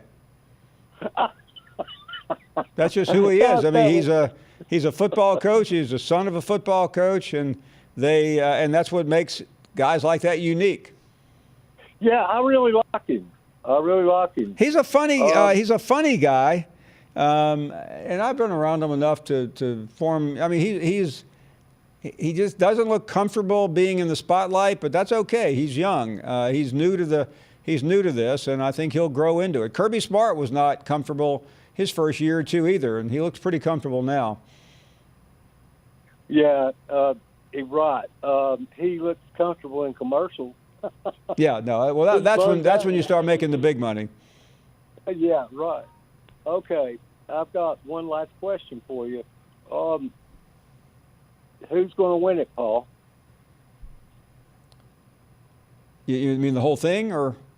Yeah, I want to know. Me and a buddy of mine, I'm a converted LSU fan too. So you got LSU or Ohio State? I'm not ruling Clemson out yet. Me either.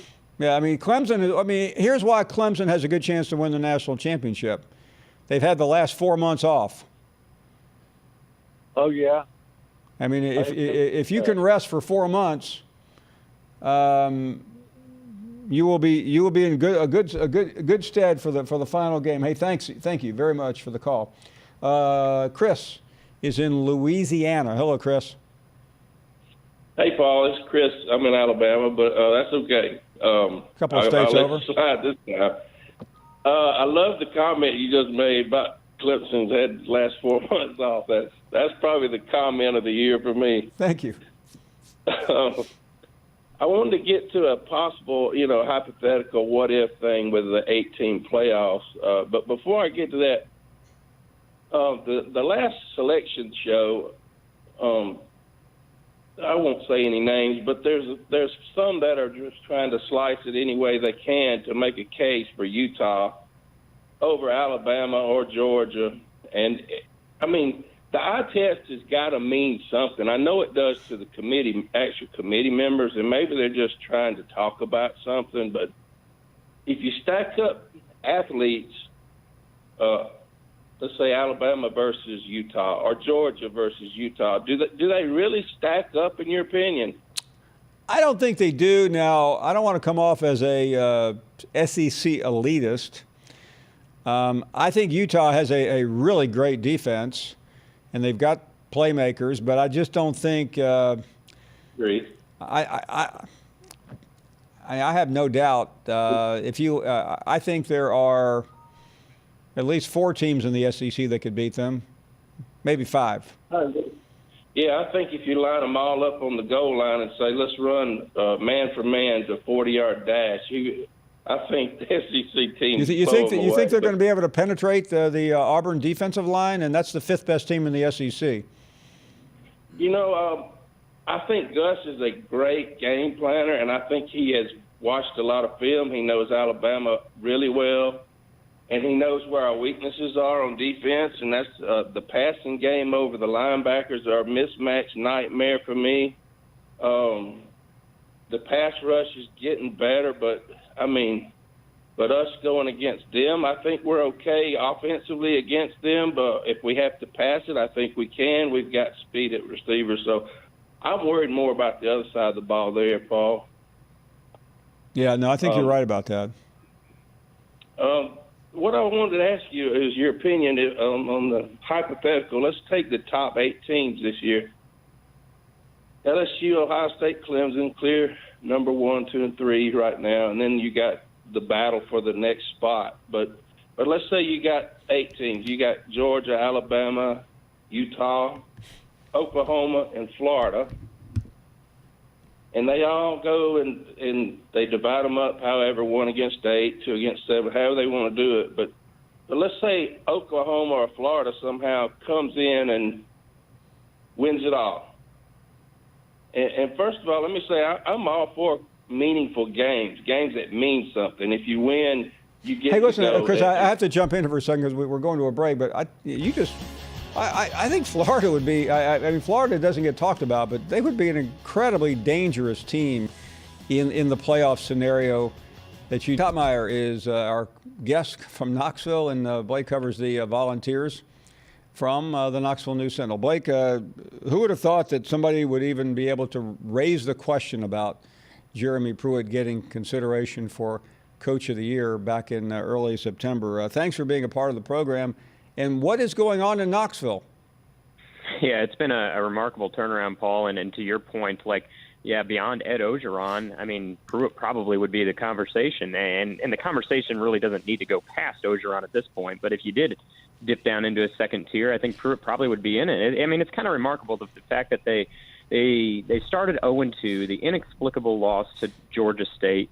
They blow it against BYU, and I think a lot of people, probably myself included, frankly, had them left for dead after that 1-4 start, and then they've turned it around with better quarterback play, and the defense has really got going in this 4-game winning streak. Now critics will say, Blake, you've heard it, you live there, that okay, look at the collection of schools that Tennessee has beaten And to me that's fine, but you're still beating SEC opponents, and these are not great teams. But what else can you do? Yeah, and I think really it's more noteworthy this year that they've beaten the teams that they need to beat to kind of move up the pecking order in the SEC East as compared to last year. They had those wins over top 25 opponents, Auburn and Kentucky. And, those really kind of stood out as highlights of the season. But then they lost to South Carolina. They lost to Missouri. They lost to Vanderbilt. I think it's better for Tennessee, rather than to have, a couple of those top 25 victories, to beat all the teams in the SEC East that you're trying to pass, to at least, get yourself into the top tier, to where, yeah, they're still not in the conversation with Georgia and Florida. Frankly, they're probably still quite a ways off from that. But they're now establishing themselves as the top of that next pack, whereas coming into this season, they've been the bottom of that other pack for the last couple seasons. Yeah, and by the way, to your very point, do you think anyone in Columbia, South Carolina remembers beating Georgia right now? Yeah, probably not. No, you make a good point. Those top 25 wins are great, but I think by and large, you'd rather have a bulk of wins against teams that you think you should beat rather than just that one shining moment. So let's talk about what it means. First of all, with a win against Vanderbilt, which I'm going to go ahead and bake into the conversation, do I read correctly Tennessee is headed for a New Year's Day bowl? Well, it's kind of all across the board. To me, the most likely destinations would be the Gator Bowl, which I believe is actually January 2nd. Or close. Yes, or the Liberty. The Liberty Bowl desperately wants them. That's the bowl that I think wants Tennessee the most. Of course, it's not just the Liberty Bowl's decision. The individual teams get a say in that. The SEC ultimately makes the assignment, and so.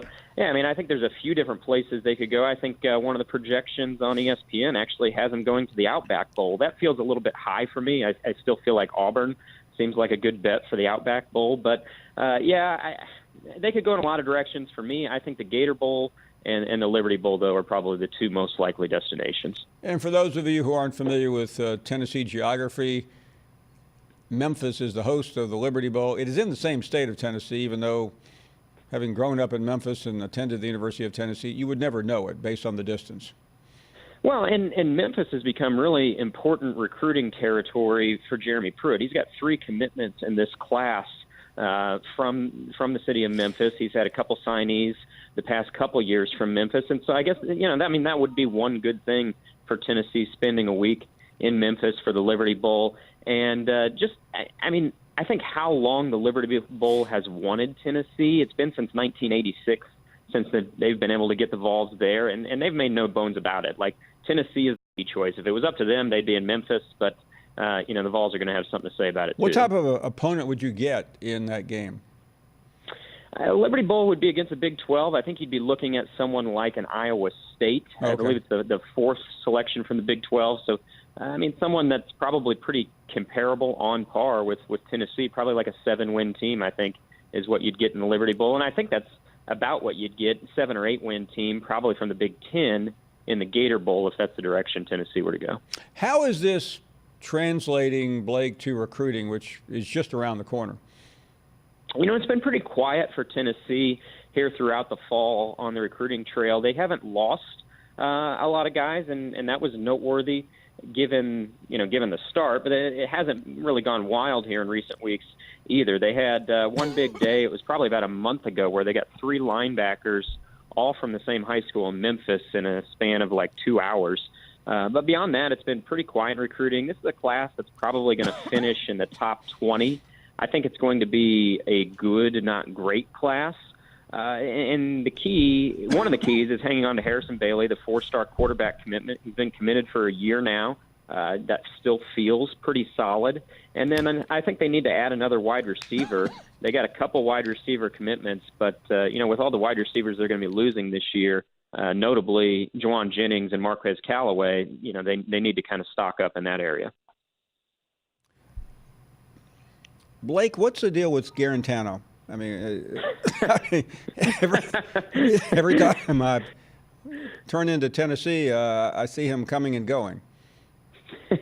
He's like the perfect protagonist for this Tennessee season because, it's just been a wacky season, and then he's had a wild story within the season. The way he started this year, we didn't see coming because this was a guy that truly performed pretty well throughout spring practice, performed well throughout fall camp. And I know it's different between practice and games, but this was a guy that had a year and a half of starting experience. So it's not like he wasn't used to playing in games before. It's just, I think he really struggled early on. I felt like he was swimming in Jim Chaney's offense. I think there was the belief, myself included, coming into the season that Jim Chaney was going to be really good for Garantano. And I think ultimately he probably still is. But the fact is, at the beginning of the season, Garantano was working with his fourth offensive coordinator in as many seasons, and you just felt like he was swimming in that offense. And then I think he made some bad decisions. His confidence probably got shaken a little bit. And I thought we'd pretty well seen the last of him. When he fumbled on that quarterback sneak against Alabama, I really felt like the coaching staff had lost all faith in him, all trust in him at that point. Certainly the fan base was up in arms with Garantano at that point over that fumbled quarterback sneak. And I thought that was pretty much going to be it for the Garantano era. Now, they needed him, and so he played by necessity the couple weeks after that because his freshman replacement, Brian Maurer, had some injury concerns. And Garantano, to his credit, performed pretty well in relief. And so then there was like this narrative that maybe he's just better off the bench, which never really made sense because he'd started so many games in his career and he'd had some good games last year as a starter. I really think what it was is they simplified the offense a little bit for him. And then in the other direction, I think he just got a better understanding of what Jim Chaney wanted out of him and the expectations. Early in the season, I think he was improvising a little too much in terms of changing Chaney's play calls and maybe just had a little bit too much freedom and not sure what to do with it. Now I think he's got a much better handle on it. He's confident, and the team has bought back in him, too. I think this team is fully behind him. I do think maybe he lost the team for a while, but, with a veteran guy and the way he's playing, you can win it back pretty quickly, and I think he has. Blake Guttmeyer joining us from Knoxville on the resurgent Tennessee Vols. Yes, you heard that correctly. Blake, come back soon. Thank you very, very much. Absolutely. Thanks a lot, Paul. Well, we've had a really interesting show as this Monday night begins to wrap up. Don't forget, tomorrow we'll be around, and Wednesday. We'll miss Thursday, and Friday, of course, in Auburn. We hope all of you have a great night. What a week this is. Everyone loves Thanksgiving week because it is a couple of days off, and it's also great football, and we have plenty of that this weekend. And let's get right to it as we begin the last week of the regular season. This one simply says, Texas is terrible. Low-hanging fruit or truth? That's 100% true. Yeah. I mean, dumpster fire is used too often. I don't think it is a dumpster fire. I just think it's sad that Texas is still Texas, which is not impressive. Can we just say they're backwards? I think it's better for Tennessee, rather than to have, a couple of those top 25 victories, to beat all the teams in the SEC East that you're trying to pass to at least, get yourself into the top tier. That's why I asked you, have you been to a doctor? Because I think you really need to go see a doctor other than your wife. The most important thing, I've had the support of my bosses here at ESPN, and that's all that matters to me. You have an unranked opponent who scores on you on 8 consecutive possessions. No. I wouldn't let Oklahoma within 100 miles of the college football playoff this year. Everyone's worried about LSU, to be honest. And it is actually interesting that the focus just goes completely past Georgia Tech, not just because it's a rivalry game, not just because it's on the road, but because with Georgia's offensive troubles, if Georgia doesn't fix those offensive troubles, the game could be close for a while. There's no excuse for Bama's schedule. They could be in a better situation if they were a better team. But I just don't see Bama being in the number 4 spot tonight. I think, or tomorrow night, I think the polls stay the same. And this, you're not going to believe, Todd Grantham. That guy should have been a head coach a long time ago. I think even with Mac, Bama is better than Georgia. And, man, I'm just tired of the Big 12 not getting any respect, man. Well, I'm a big LSU fan, and that's part of it, Paul. Well, it's been a great year then. Yes, sir.